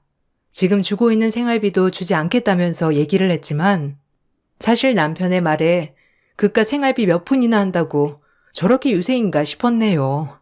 나이는 있지만 지금이라도 열심히 산다면 내 앞길 먹고 사는 데에는 크게 문제 없겠다는 생각이 들었어요. 남편의 차량 블랙박스를 증거로 부정행위에 대한 입증을 시작했습니다. 남편 역시 부정행위 이전에 이미 깨진 부부관계라며 항변을 하였죠. 다행히 전 임직원의 조력으로 훨씬 이전부터 부정행위가 이어졌다는 증거를 확보하게 되면서 사건은 저에게 유리하게 진행되었습니다. 남편이 무엇보다 화를 냈던 부분은 역시나 재산 분할이었죠. 뭐? 절반을 가져가겠다고? 당신이 뭐 한 게 있다고 재산을 절반이나 가져가? 위자료도 모자라서 재산 절반을 달라는 게 말이나 돼? 지금까지 집에서 탱자탱자 놀면서 살았는데 한평생 일만 하면서 벌었던 돈을 당신이 왜 가져가? 그야 당연한 거 아니야? 당신만 가정을 위해서 일했어? 나도 마찬가지야. 아니 난 내가 더 가정을 위해서 일했다고 생각하는데? 겨우 100만 원 남짓한 돈으로 아이들 지금까지 잘 키우고 살았으면 잘한 거 아니야? 그럼 내 몫도 줘야지. 못 줘.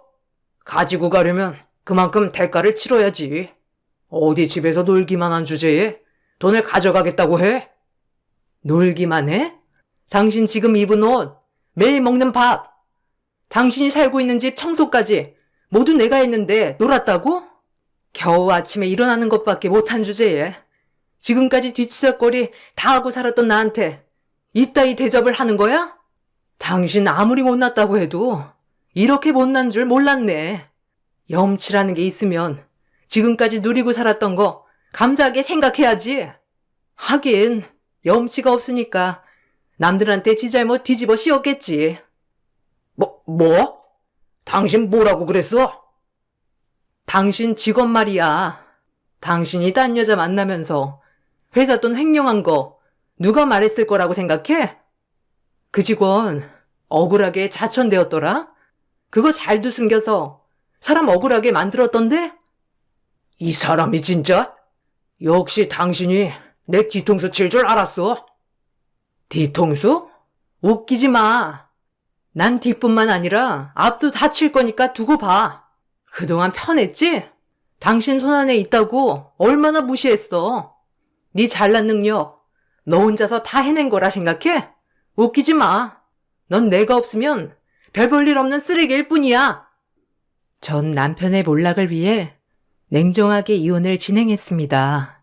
남편은 절대로 저에게 재산을 나눠줄 수 없다고 항변을 했지만 그동안 아이들을 홀로 키우면서 생활에 기여했다는 점이 인정을 받게 되면서 남편의 재산을 반으로 나누어 가질 수 있었습니다. 멍청하게도 남편은 판결을 받는 그 순간에도 외도를 인정했고 위자료까지 수월하게 받을 수 있었죠. 재산 분할 소식이 시모의 귀에 들어갔는지 바로 저에게 연락이 오기도 했습니다. 예어미야, 우리 큰애랑 다시 한번 만나보면 안 되겠니?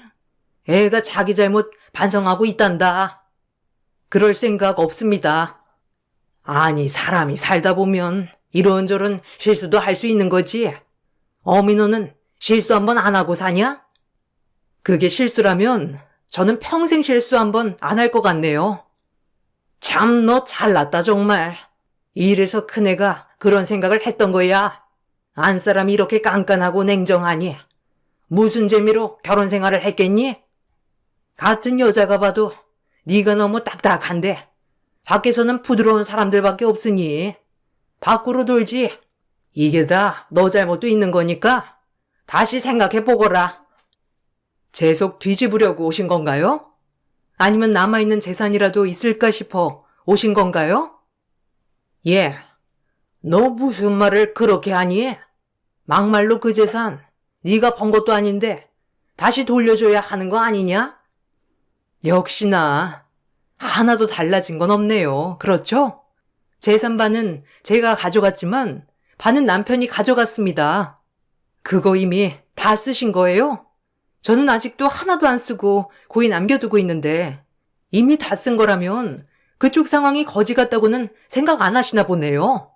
분할한 재산은 남편이 번 게 아니고 같이 만든 재산입니다. 그리고 그 중에서 제 몫을 받은 거고요. 그게 어떻게 네 몫이야?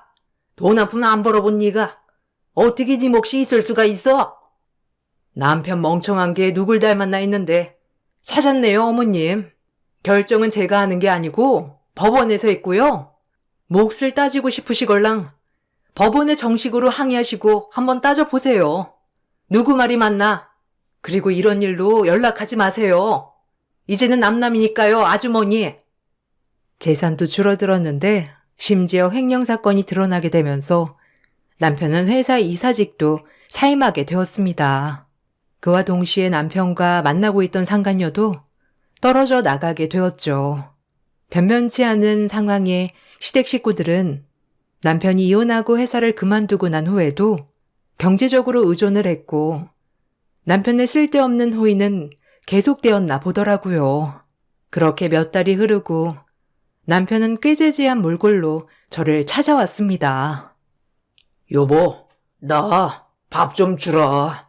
며칠 동안 도시락만 사 먹었더니 속이 부대껴서 미치겠어. 당신이 해준 된장찌개 생각이 나서 염치 불구하고 왔어. 제발 밥 조금만 먹게 해줘. 진짜 멍청해도 이렇게 멍청할 수가. 된장찌개 하나 못해? 지금까지 뭐하고 살았어? 나이 50 먹고 밥도 하나 혼자서 못 차려 먹는 거야? 여보, 내가 잘못했어. 회사도 그만두게 되고 이리저리 알아보곤 있는데 일 구하기가 쉽지 않더라고. 다 내가 잘못했으니 용서해줘. 우리 집 다 망해서 재산들도 다 처분했어. 나 이제 갈 곳도 없고 가지고 있는 것도 없어. 왜? 일 안 하고 집에 있는 게 놀고 먹는 거라며. 나가서 자기만큼 벌어오라며. 어쩌지? 나 지금 일하러 가야 되거든. 된장찌개 먹고 싶거든. 그쪽이 만나던 상간녀한테나 가서 해달라고 해. 어디서 밥 타령이야? 그럼 밥 좀 사 먹게 2만 원만 빌려줘. 2만 원? 2만 원이나 쓰려고? 당신 수준에는 2천 원짜리가 딱이야. 몸이 아파 택시비로 2만 원을 달라고 했던 저에게 회사까지 찾아와 구걸이나 하냐며 2천 원을 던져주었던 남편은 1년도 안 돼서 저에게 2만 원만 빌려달라는 신세가 되었습니다. 그 꼴을 보고 있자니 그때 당시 제가 얼마나 불쌍하던지요. 2천 원을 던져주고 남편을 보내고 난 후 저는 내 남은 인생 나를 위해 살기로 결심했습니다. 누군가는 매일 찾아와 비는 남편을 보며 이제는 용서해주고 살만하지 않냐며 얘기를 하더라고요. 그렇지만 30년 동안 살아온 세월을 뒤돌아봤을 때 그 상처를 지울 수는 없다 생각하고 있습니다. 제가 잘못 생각하고 있는 걸까요? 여러분들의 의견이 궁금하네요. 내 삶의 주인공은 바로 자기 자신이라고 하죠. 이제야 주인공의 자리를 찾은 것 같아 행복하게 지내려고 노력하고 있습니다. 여러분들도 앞으로의 삶이 행복하시길 바라겠습니다. 감사합니다. 안녕하세요. 저는 경기도 광주에 살고 있는 40대 후반 여자입니다. 지금 저희 가족이 처한 상황을 여러분들께 알려드리고자 합니다. 시모의 한마디로 인해 여러 사람이 피해를 본 상태라 현재 화가 많이 난 상태예요. 사건의 시작은 시모가 원래 입이 좀 가벼우신 편인데 약간 흥분을 하시면 아무 말이나 막 뱉으시는 경우가 있으세요. 가족들 대부분이 그냥 흘려듣긴 하지만 시모의 말 한마디 때문에 가족들끼리 서로 얼굴을 붉힌 적이 몇 번 있었죠. 모두가 서로 헐뜯는 걸 별로 좋아하지 않는 편이라 최대한 조심히 상황을 해결해 나가고 완만한 가족관계를 유지하려고 했으나 또다시 문제가 발생이 되고 말았습니다. 정말 오래간만에 모두가 함께 모여 즐거운 분위기를 이끌어가면서 대화를 주고받고 있었는데 시모는 기분이 좋으셨는지 간단하게 술을 드신다는 걸 분위기 때문인지 좀 무리하게 술을 드셨습니다. 남편은 시모에게 건강을 생각해서라도 술을 그만 드셨으면 좋겠다고 얘기했는데 시모는 모처럼 한 가족이 모인 게 좋아서 그런 거라며 점점 더 술의 양을 늘리셨어요. 자주 있는 일도 아니라서 남편은 묵묵히 시모를 지켜보고 있었습니다. 그런데 갑자기 할 말이 있으시다며 저희를 집중시키셨고 진지한 표정으로 입을 여셨네요. 내 얘기를 잘 좀 들어봐라. 나도 이제 나이가 있고 몸도 점점 약해지는 걸 느끼고 있는 상황에서 하나둘 정리를 해야 될 것 같은데 일단 내가 가지고 있는 것부터 정리하고 싶은데 너희들 의견을 좀 들어보고 싶어서 이렇게 한자리에 모인 김에 내 생각을 얘기하마. 너희 아빠가 사고로 세상을 떠나면서 남겨두고 간 재산이 얼마나 되는지 너희들도 대충은 알고 있을 거다. 그동안 이 재산을 어떻게 할지 정말 고민이 많았거든. 그냥 가지고만 있는 것도 아닌 것 같은데 돈 문제는 상당히 예민하잖아? 그래서 쉽게 말을 꺼내지 못했었는데 한두 살 먹은 나이들도 아니라서 내가 정한 결정에 대해 존중해 줄 거라 생각한다. 너희들이야 머리가 워낙 좋으니까 재산을 나눠주면 당연히 더 많은 돈을 불릴 수야 있겠지. 그런데 그것도 개개인마다 능력이 다를 거 아니야? 나는 너희 아빠가 살아생전 힘들게 일해서 모아놓은 재산을 아무 생각 없이 사용하는 걸 원하지 않는다. 그래서 재산을 나눠줄 때 학력별로 나눌까 하거든. 내 아들들이야 어차피 다들 좋은 대학 나와서 대기업 다니고 있잖아. 그런데 그 뒤에서 누가 제일 중요한 역할을 하고 있지? 바로 내 아들의 배필이자 우리 집안의 며느리인 너희들이잖아. 돈을 불리는데도 경제관념이 바로 잡혀 있어야 가능한데 그것도 내 아들과 어느 정도 조건이 맞아야 그 시너지 효과가 더 커질 거 아니야? 그리고 내 마음도 더 편할 테고. 이 나이 먹고 너희들에게 재산을 나눠줬는데 맨날 까먹고 있는 모습만 보면서 속 태울 수는 없잖니? 그래서 이렇게 재산을 분배하기로 했다. 막내 며느리의 학벌이 제일 좋으니 내가 가지고 있는 재산 중에 많은 부분을 차지할 테고 다음은 둘째 며느리 그리고 첫째 며느리가 분배를 받을 거다. 금액은 정해지지는 않았으나 아무래도 막내 며느리가 제일 많은 재산을 가져갈 것 같구나. 이건 오로지 내 생각이니 이 문제에 대해 다른 의견이 있으면 이 일을 제기해도 된다. 크게 반대하는 거 없으면 이대로 진행할까 하는데 아무 말 없는 거 보니까 나쁘지 않나 봐. 나쁘지 않은 게 아니라 어이가 없어서 그러는 거예요. 어떻게 그런 생각을 하실 수 있는 거예요? 그럼 제 아내가 제일 학벌이 좋지 않으니까 재산 분배를 적게 해주시겠다는 거잖아요. 이건 아예 차별대우 아닌가요? 뭐든 똑같이 나눠야 한다고 생각하는데요. 그렇지 않고선 이건 싸움밖에 안 된다고요. 저는 이 문제에 대해 반대할게요. 더는 가족들끼리 싸우고 싶은 생각 없어요. 그리고 이런 생각을 가지고 계셨으면 자식들 먼저 따로 모아서 의견을 물어보셨어야죠. 대놓고 이 사람 무시하는 것밖에 더 돼요? 방금 어머니가 하신 말씀 저는 받아들이지 못할 것 같아요. 다들 나랑 같은 생각이지? 재수 씨들도 그렇게 생각하고 있죠? 어떻게 이런 생각을 하고 계셨는지 너무 황당하네요. 잠깐만요. 제 의견은 좀 다른데요. 저도 대학 나오고 좋은 직장 다니는 게 제 인생을 위해서이기도 하지만 나중에 시집 갈 때 좋은 조건의 며느리로 인정받고 싶어서 그런 것도 있었거든요. 사람마다 노력의 차이니까 당연히 그에 따른 합당한 보상이라고 생각해요. 어머님이 큰형님, 작은형님보다 저를 인정해 주시는 거잖아요. 그럼 당연히 감사하게 받아들여야죠. 언제 또 이런 기회가 오겠어요. 제가 좋은 학력에 좋은 회사를 다니고 있으니까 돈에 대해서도 형님들보다 보는 눈이 훨씬 더 밝지 않겠어요? 어머님이 하신 결정 저는 따르도록 할게요. 이번 기회는 놓치고 싶지 않네요. 저도 나쁘지 않은 조건이라고 생각해요. 무조건 공평하게 나누거나 아니면 집안의 장남이 제일 많은 재산을 가져가는 그런 식상한 의견보다 오히려 지금이 훨씬 좋은 것 같은데요? 그런데요, 어머님이 아직 모르시는 부분들이 있는 것 같아서 말씀드릴게요.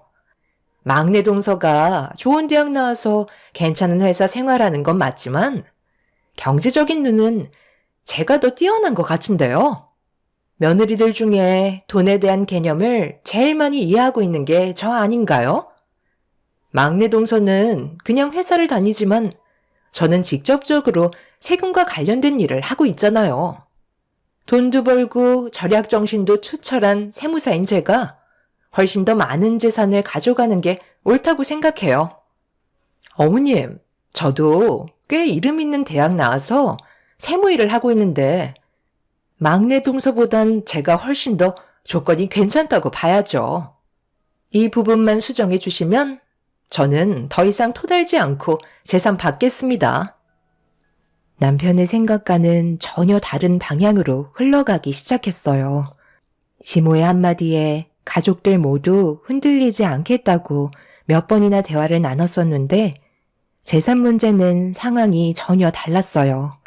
더군다나 며느리들의 개인 능력을 보고 재산을 나눠주겠다는 건 당황스러울 뿐이었죠.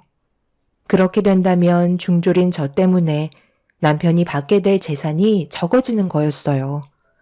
집안의 환경이 어려워서 중졸을 하고 바로 사회로 나와 일을 시작해야 했었는데 이런 상황이 남편과 결혼을 하게 된 이후에도 걸림돌이 될 줄은 몰랐습니다.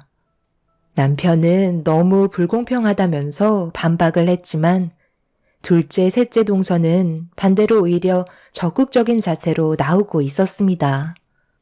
그런데 둘째 동서가 세무사로 일을 하고 있다는 거에 시모가 혹하게 되자 막내 동서도 자신이 가지고 있는 스펙에 대해 얘기하면서 둘째 동서를 견제하고 있었어요. 점점 더 목소리가 높아지고 있는 걸 옆에서 지켜보고 있는데 또다시 폭풍이 휘몰아치려는 준비를 하고 있었죠. 여기서 문제가 시동생들은 묵묵히 지켜보고 있었고 크게 나서지 않는 모습에 남편이 당황해하면서 따로 대화를 하길 원했어요. 그제서야 둘째 시동생이 입을 열었네요. 형, 정말 속 보이는 거 알아? 장남이라서 어머니의 재산을 제일 많이 가져가고 싶어서 지금 이러는 거야? 지금 그게 무슨 말이야? 이건 공평성에 어긋난다고 생각하니까 어머니 의견에 반대를 하는 건데 지금 그런 말이 나와? 그럼 그냥 엄마가 하고 싶은 대로 하게끔 놔두면 되잖아. 다들 찬성하는 분위기인데 형수님이 중졸이라서 그래? 내가 재산을 얼마나 가져가든 그건 중요치 않아.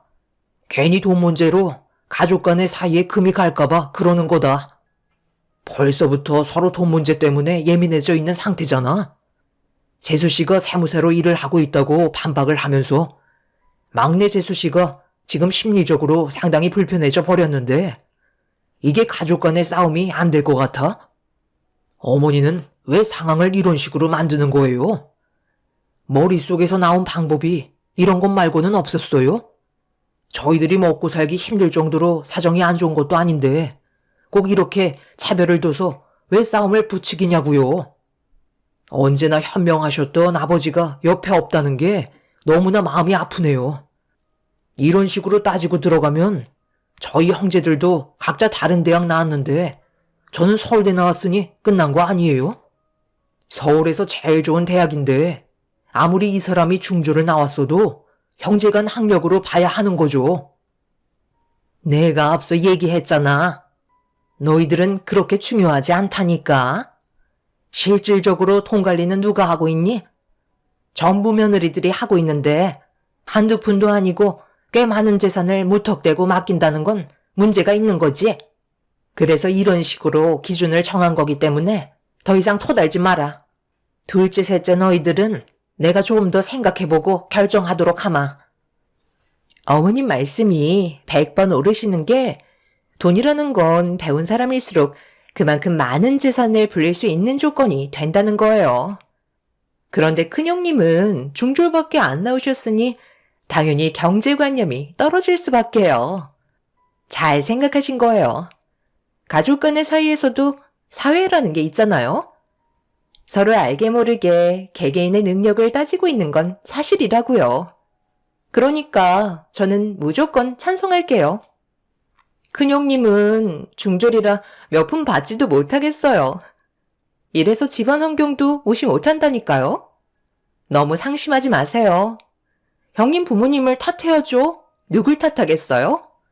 그래서 가난은 대물림 된다는 거예요. 집안 사정이 안 좋아서 일찍 사회로 뛰어들었으니 당연히 남들보다 배운 지식이 모자란 거죠. 집안 유전자를 봐도 딱 알 수 있지 않나요? 저희 애들은 학교에서 1, 2등을 다투고 있는데 형님 애들은 중간도 겨우 턱걸이 한다면서요? 걔들이 커서 똑같은 길을 걸을 테고 결국에는 뻔한 회사에 쥐꼬리만한 월급 받아가면서 남은 인생 살아가겠죠. 그래서 집안의 학력이 정말 중요한 거예요. 재수씨, 지금 뭐 하자는 거야? 싸움을 부추기겠다는 거야? 어머니한테 인정받았다고 생각하니까 생각 없이 아무 말이나 뱉어대도 된다고 생각하는 건 아니지? 봐주는 것도 한계가 있는 거라고. 잘 알지도 못하면서 어디서 입을 함부로 놀려? 왜 이 사람한테 화를 내고 그래? 괜히 형수님 때문에 재산을 제일 적게 받게 됐으니 우리한테 화풀이 하는 거야? 예상했던 일이 시모의 한마디로 인해 터지고 말았습니다. 셋째 동서는 저에게 그동안 알게 모르게 많은 불만을 가지고 있었는지 제 삶에 대해 문제가 있다며 지적을 하고 있었네요. 배운 것도 없는데 집안의 제일 큰 형님이라고 대우를 해줘야 하는 것도 마음에 들지 않았었겠죠. 이것저것 시키기라도 하면 항상 입이 나왔었는데 속으로 제가 중졸밖에 안 나왔다는 걸 무시하고 있었을게 동서의 한마디로 모든 걸 알 수 있었습니다. 그렇게 심각해진 분위기 속에 시모는 가족끼리 서로 씻을 수 없는 상처되는 거침없는 말들을 주고받고 있는 모습을 보면서 안주거리 삼아 술을 들이키고 계셨어요. 확실하게 느낄 수 있었던 건 시모가 이런 분위기를 즐기고 있다는 거였고 참다 못한 저도 한마디 하게 되었죠. 돈도 중요하지만 가족들끼리 서로 얼굴 붉히면서 가져가게 되는 재산이 그렇게 중요할까? 돈은 있다가도 없는 건데 이렇게까지 해야 되겠어? 솔직히 어머님께서 주시는 재산을 받는다고 삶이 엄청나게 부유해지는 것도 아니잖아. 그동안 잘 살아왔었는데 고작 재산 몇 푼 된다고 이렇게까지 안 좋은 감정으로 막말을 주고받는 건 내가 봤을 땐 잘못된 것 같아. 동서들은 당연히 좋은 대학 나왔으니 그에 따른 보상을 많이 받고 싶겠지. 하지만 돈을 받고 나서 서로 얼굴 안 보고 인연 끊을 거야? 그렇게 살면 행복하겠어? 지금 하는 행동들은 무조건 후회하게 되어 있다고. 어머님 봐봐. 더 이상 아무 말씀도 하지 않고 지금 우리가 싸우고 있는 모습을 즐기고 계시잖아. 이런 모습을 안주거리 삼고 계신 거 안 보여? 재산을 지금 당장 주시겠다는 것도 아니고 나중에 마음이 바뀌셔서 세상 떠나시기 전까지 가지고 계시면 지금 우리의 싸움이 의미가 있을까? 다들 제발 생각 좀 하고 행동했으면 좋겠어. 어머님이 얼마나 많은 재산을 가지고 계신지 아직 다들 파악도 못했잖아. 모든 게 눈앞에 펼쳐지지 않는 이상 섣부른 모습을 보인다는 건 나중에 분명 후회가 뒤따를 거야. 내가 비록 중졸밖에 안 되지만 사회생활을 정말 오랜 기간 경험해 온 걸 바탕으로 얘기하자면 돈 때문에 사람 망하는 거 정말 많이 봐왔어. 가족이 정말 중요하다는 걸 깨닫게 된다 해도 그때는 이미 늦은 거라고. 그런 상황들이 오기 전에 한 번 더 생각하고 움직여야 되지 않을까? 우리가 그동안 얼굴 봐온 시간이 얼마인데 모든 관계를 끊어내고 싶은 거야? 중졸인 주제에 교수 나셨네. 네가 그렇게 백날 떠들어봤자 어차피 애들은 중졸인 너의 말을 귀에 담아두지도 않는다. 내가 돈을 안 주겠다고? 재산이 얼마인지 말을 안 해서 불안하다고? 지금 확실하게 이 자리에서 말아마. 내가 가지고 있는 재산의 금액은 총 10억이고 분배 결정이 되는 순간 바로 지급할 거다. 둘째, 셋째 중에 모든 걸 따져봤을 때 제일 조건이 좋은 며느리와 내 아들이 7억을 가져갈 테고 그 다음이 3억을 가져가게 될 거다. 큰 며느리 너는 그 입이 문제야. 가만히라도 있으면 떨어진 거라도 주워 먹을 수나 있지. 어쩜 말하는 게 남아있던 전까지 떨어지게 만드니? 술맛도 다 떨어졌다. 돈 주면 감사하게 받을 것들이 어디서 착한 척이야. 더 이상 할 얘기 없으니까 다들 각자 집으로 돌아가도록 해라. 쓸데없이 입을 놀리셔서 왜 어머님 심기를 건드세요? 돈이면 뭐든 다 되는 세상에 가족이 무슨 소용이 있어요? 어머님, 그런데 재산 분배 차이가 너무 심한 거 아니에요? 반반도 아니고 7억에 3억은 너무 차이가 많이 나요. 제가 7억을 못 받을 수도 있는 거잖아요. 4억으로 올려주시면 안 될까요? 제가 7억을 받게 된다면 상관없지만 조정해주는 것도 나쁘지 않을 것 같아서요. 그렇게 해 주실 수 있는 거죠? 큰형님 쪽은 재산 분배가 없다고 하셔서 제 속이 다 후련하네요. 동서내외들은 벌써 시모가 조만간 넘겨주겠다는 말에 이미 아무것도 보이지 않는 상태였어요. 이런 심각한 와중에 남편은 아무 말도 하지 않고 시모를 지켜보고 있었습니다. 그리고 자리에서 일어나 저보고 집으로 돌아가자며 제 팔을 붙잡고 자리에서 일으켜 세웠어요. 그렇게 저희는 먼저 집에 들어와 진정되지 않은 기분을 가라앉히기 위해 노력하고 있는데 찬물을 들이킨 남편이 무언가 심각한 고민에 빠져 있는 듯 보였습니다. 그 속을 알 수는 없었지만 들춰보고 싶지도 않았습니다. 혼자만의 생각이 필요해 보였거든요. 그렇게 며칠의 시간이 흐르는 동안 집안 분위기는 조용했고 아무 일도 일어나지 않고 있었어요. 그렇게 한 달의 기간이 지났을 때 시모는 남편에게 연락을 취했고 또다시 한자리에 모이게 됐는데 한 달 전과 비교했을 때 분위기는 더욱더 무거워진 상태였죠. 이미 서로 각자의 마음의 문이 닫혀 있는 게 보였습니다. 가족 모두를 한자리에 모은 이유는 재산 분배 결정이 돼서 발표를 하려고 부른 거였어요. 내가 그동안 정말 진지하게 생각하고 결정을 한 거니? 아무도 토를 달지 않았으면 좋겠다.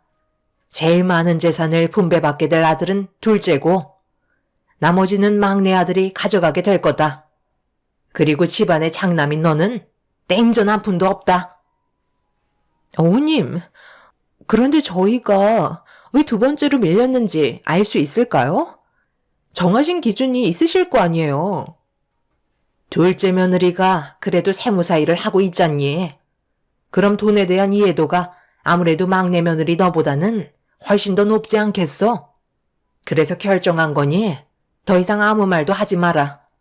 둘째 며느리는 저번에 얘기했던 대로 7억을 가져갈 거고 막내 며느리 집안은 3억을 가져갈 거다.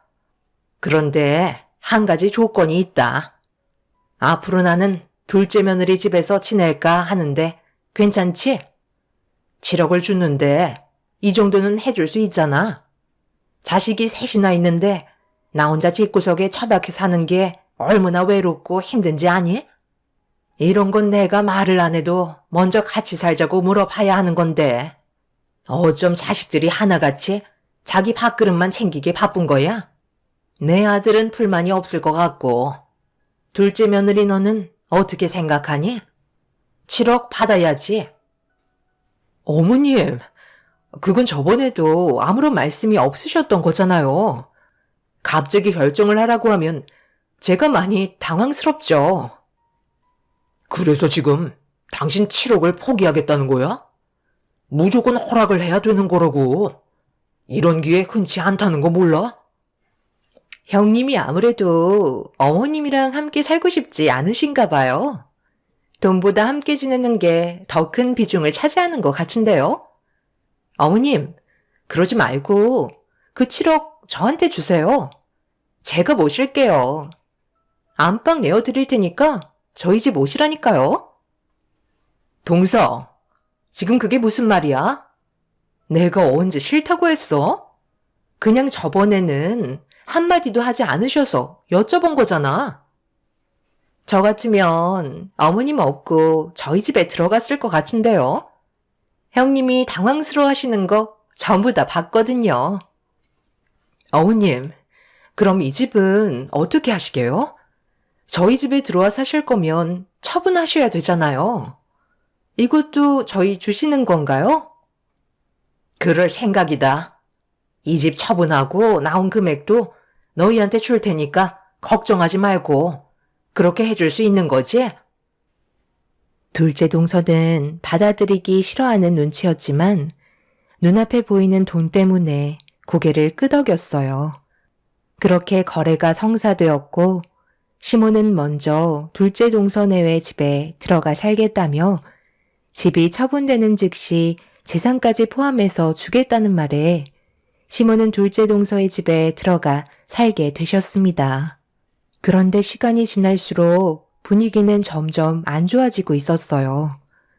시모의 집이 처분이 되면서 둘째 동서 내외에게 약속했던 재산을 줘야 하는데 시모가 무슨 이유 때문인지 동서한테 돈을 주지 않고 있었습니다.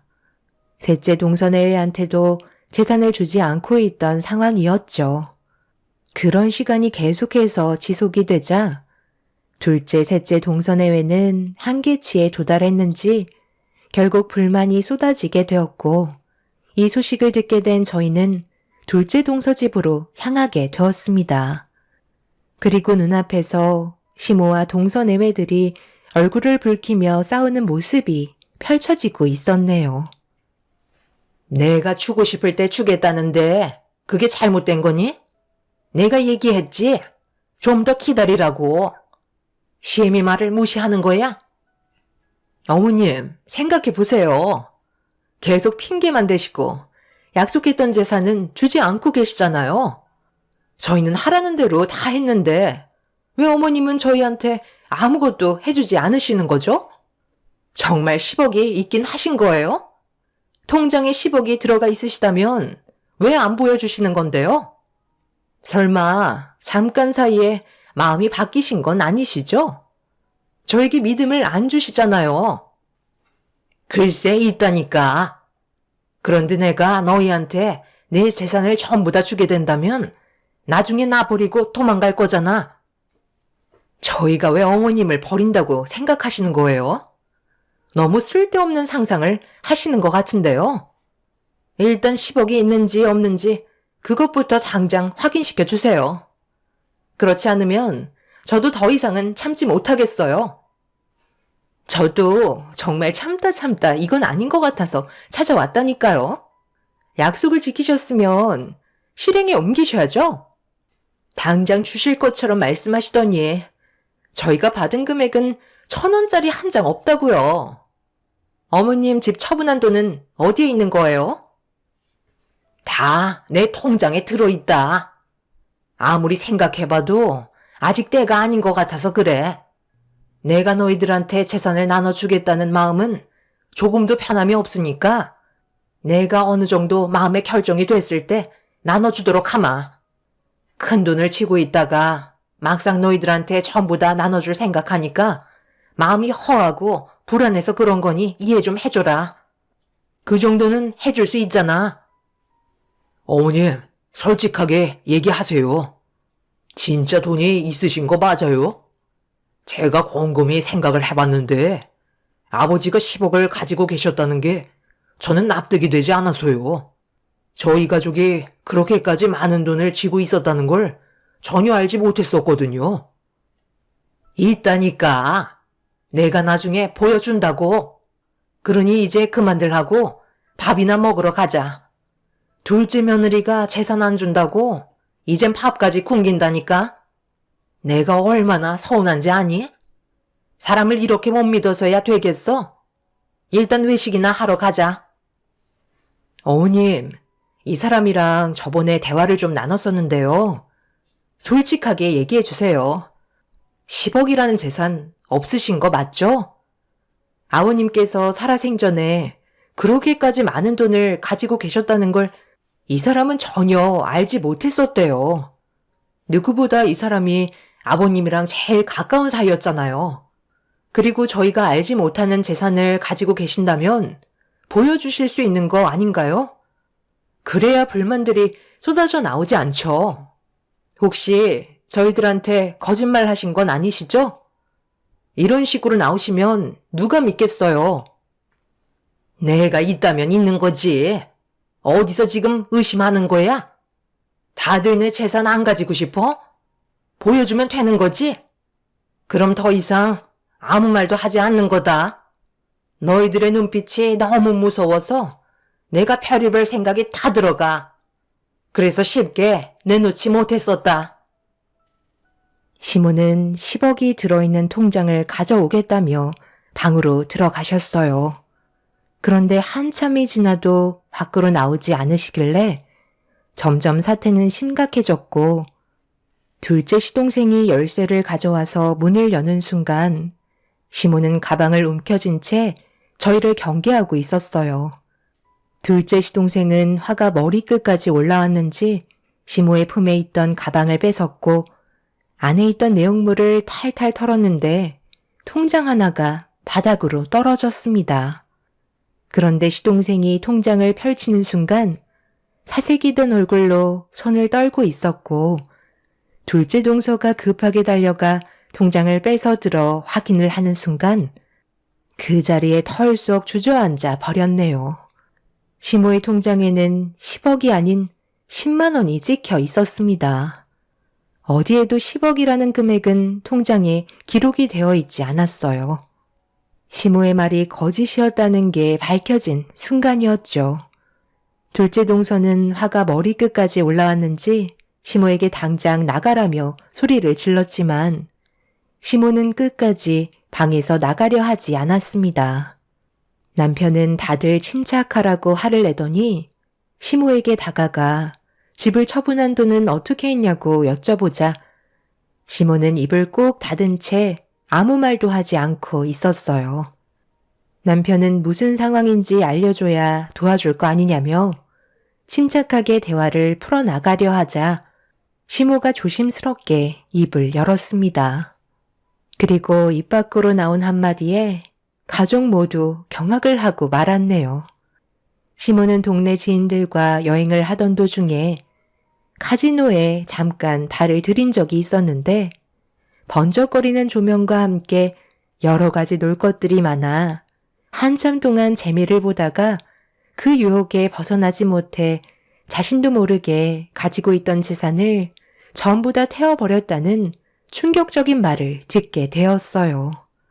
그리고 시모는 덜덜 떨리는 손으로 안주머니에서 통장 하나를 꺼내 들었고 그걸 내보이는 순간 저희 가족 모두는 그 자리에서 주저앉고 말았네요. 시모는 정말 10억이라는 재산이 있었는데 저희한테 재산을 나눠주겠다는 말을 하기 전에 벌써 돈을 조금씩 써가기 시작했어요. 그런데 돈을 찾는 액수가 점점 커졌고 결국 모든 돈이 바닥이 나게 되자 시모는 살고 있던 집을 처분하기로 생각했던 거였죠. 그래서 이런 말도 안 되는 거짓을 꾸며오고 계셨던 거였어요. 집을 처분한 돈으로 카지노에 털어버린 시모는 둘째 동서네의 집에서 얹혀 살면서 이러지도 저러지도 못하는 상황이었네요.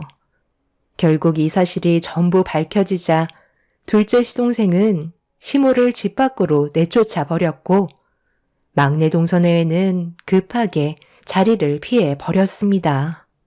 아무것도 없이 빈털터리가 되어버린 상태에서 남편에게 도움을 요청하는 모습을 지켜보고 있는데 너무 어이가 없어서 말도 안 나오더라고요. 그 많은 재산을 전부 다 흥청망청 써버렸다는 거에 저희도 기운이 빠져버린 상태였죠. 둘째 동서는 시모에게 2번 다시 찾아오지 말라며 문을 강하게 닫아버렸고 시모는 아무 말 없이 저희를 따라왔습니다. 결국 장남인 남편이 시모를 모시게 될 상황이 생겨버린 거죠. 이런 상황 속에 남편은 여러 가지 고민을 하는 듯 보였는데 어느 날 저녁 저에게 대화 좀 하자면서 저를 거실로 불렀어요. 그런데 명함 한 장을 쥐어주더라고요. 뭔가 싶어 자세히 보니 사단법인 정신의료기관이라고 적혀 있었습니다. 처음 보는 명함을 저에게 왜 줬는지 알 수 없어서 남편을 멀뚱히 쳐다보고 있는데 저에게 그동안의 고민거리를 털어놓았고 너무 놀라 급하게 안방에 보석함을 열었는데 텅텅 비어 있었습니다. 여기에 있던 우리 금품들 다 어디 갔어? 설마 우리가 외출한 사이 어머님이 여기에 있는 것들 전부 다 가져가서 팔으신 거야? 그러기 전에 내가 미리 숨겨놨어. 어제 잠깐 당신이랑 외출하고 나서 집으로 들어왔을 때 어머니가 집 청소를 하고 계셨잖아. 그런데 금품함을 뒤적거린 흔적이 보이더라고. 혹시 몰라 어머니한테 여쭤보니까 계속 발뺌하길래 나중에 돈을 드린다니까 그제서야 주머니에 있던 우리 결혼 반지를 꺼내시더라. 그래서 내가 금품함에 있던 귀중품들 전부 다 숨겨놨어. 아무리 생각해봐도 어머니는 치료를 받으시는 게 좋을 것 같아. 그래서 내가 한 군데 알아본 곳이거든. 그쪽으로 모시는 게 가족 모두에게 피해가 가지 않는 방법이야. 우리도 언제까지 어머니 때문에 스트레스 받아가며 살아갈 수는 없잖아. 너희들 지금 그게 무슨 말이니? 내가 자고 있는 줄 알았어? 너 손에 쥐고 있는 그 명함 이리 좀 가져와 봐라. 어머니, 이렇게 하지 않으면 모두가 힘들어진다고요. 저희가 자주 찾아뵐 테니까 가서 요양 좀 하세요. 이리 내놔보래도? 이건 뭐야? 사단법인 정신의료기관 요양병원? 내가 지금 정신이 나갔다고 생각하는 거야? 나를 여기에 보내고 너희들은 편히 살겠다는 거지? 이래서 자식 새끼 키워봤자 소용없다는 거다. 됐다. 너희들 도움 필요 없으니까 당장 이 집에서 나가도록 하마. 나를 정신 이상자로 취급하고 있어. 용돈도 안 주니까 금품에 손을 댄 것 뿐이라고. 시모는 제정신이 아니었어요. 남편은 더 이상은 안 되겠다고 생각했는지 결국 명함에 있던 단체에 전화를 걸어 도움을 요청했고 시모는 동네가 떠나갈 정도로 난리를 치셨지만 결국 정신요양병원에 입원이 되고 말았네요. 그리고 이 소식을 듣게 된 둘째, 셋째 동서내외는 시모에게 많은 실망을 했는지 조금도 금전적인 도움을 주지 않겠다며 저희에게 모든 책임을 전가한 상태입니다. 그래서 또 한 번 난리가 나고 말았죠. 시모는 자기 통제 제어 불능이라는 병명을 가지고 있어서 시간이 지날수록 더 힘들어질 거라는 말을 듣게 되었습니다. 결국 한평생 그곳에서 삶을 보낼 수밖에 없는 현실을 맞이하게 되었네요. 시모 때문에 집안 전체에 불화가 생겼고 현재 다들 등을 돌린 채 살아가고 있습니다. 다행인 건 남편이 그래도 시동생들을 잘 설득시켜서 금전적인 부담을 줄일 수 있었지만 동서들이 시모에게 돈 나가는 걸 마음에 들어하지 않고 있네요. 이 문제로 인해 분명 또다시 얼굴을 붉히게 되는 상황이 찾아오겠죠. 시모의 잘못된 행동이 모두에게 불행을 주게 됐다는 게 안타까울 뿐이네요. 10억이라는 돈은 정말 큰 돈이잖아요. 앞으로 어떻게 살아야 할지 막막하기만 하네요. 제 사연 들어주신 분들, 오늘 하루도 행복하시고 좋은 날들만 가득하시길 바랍니다. 감사합니다.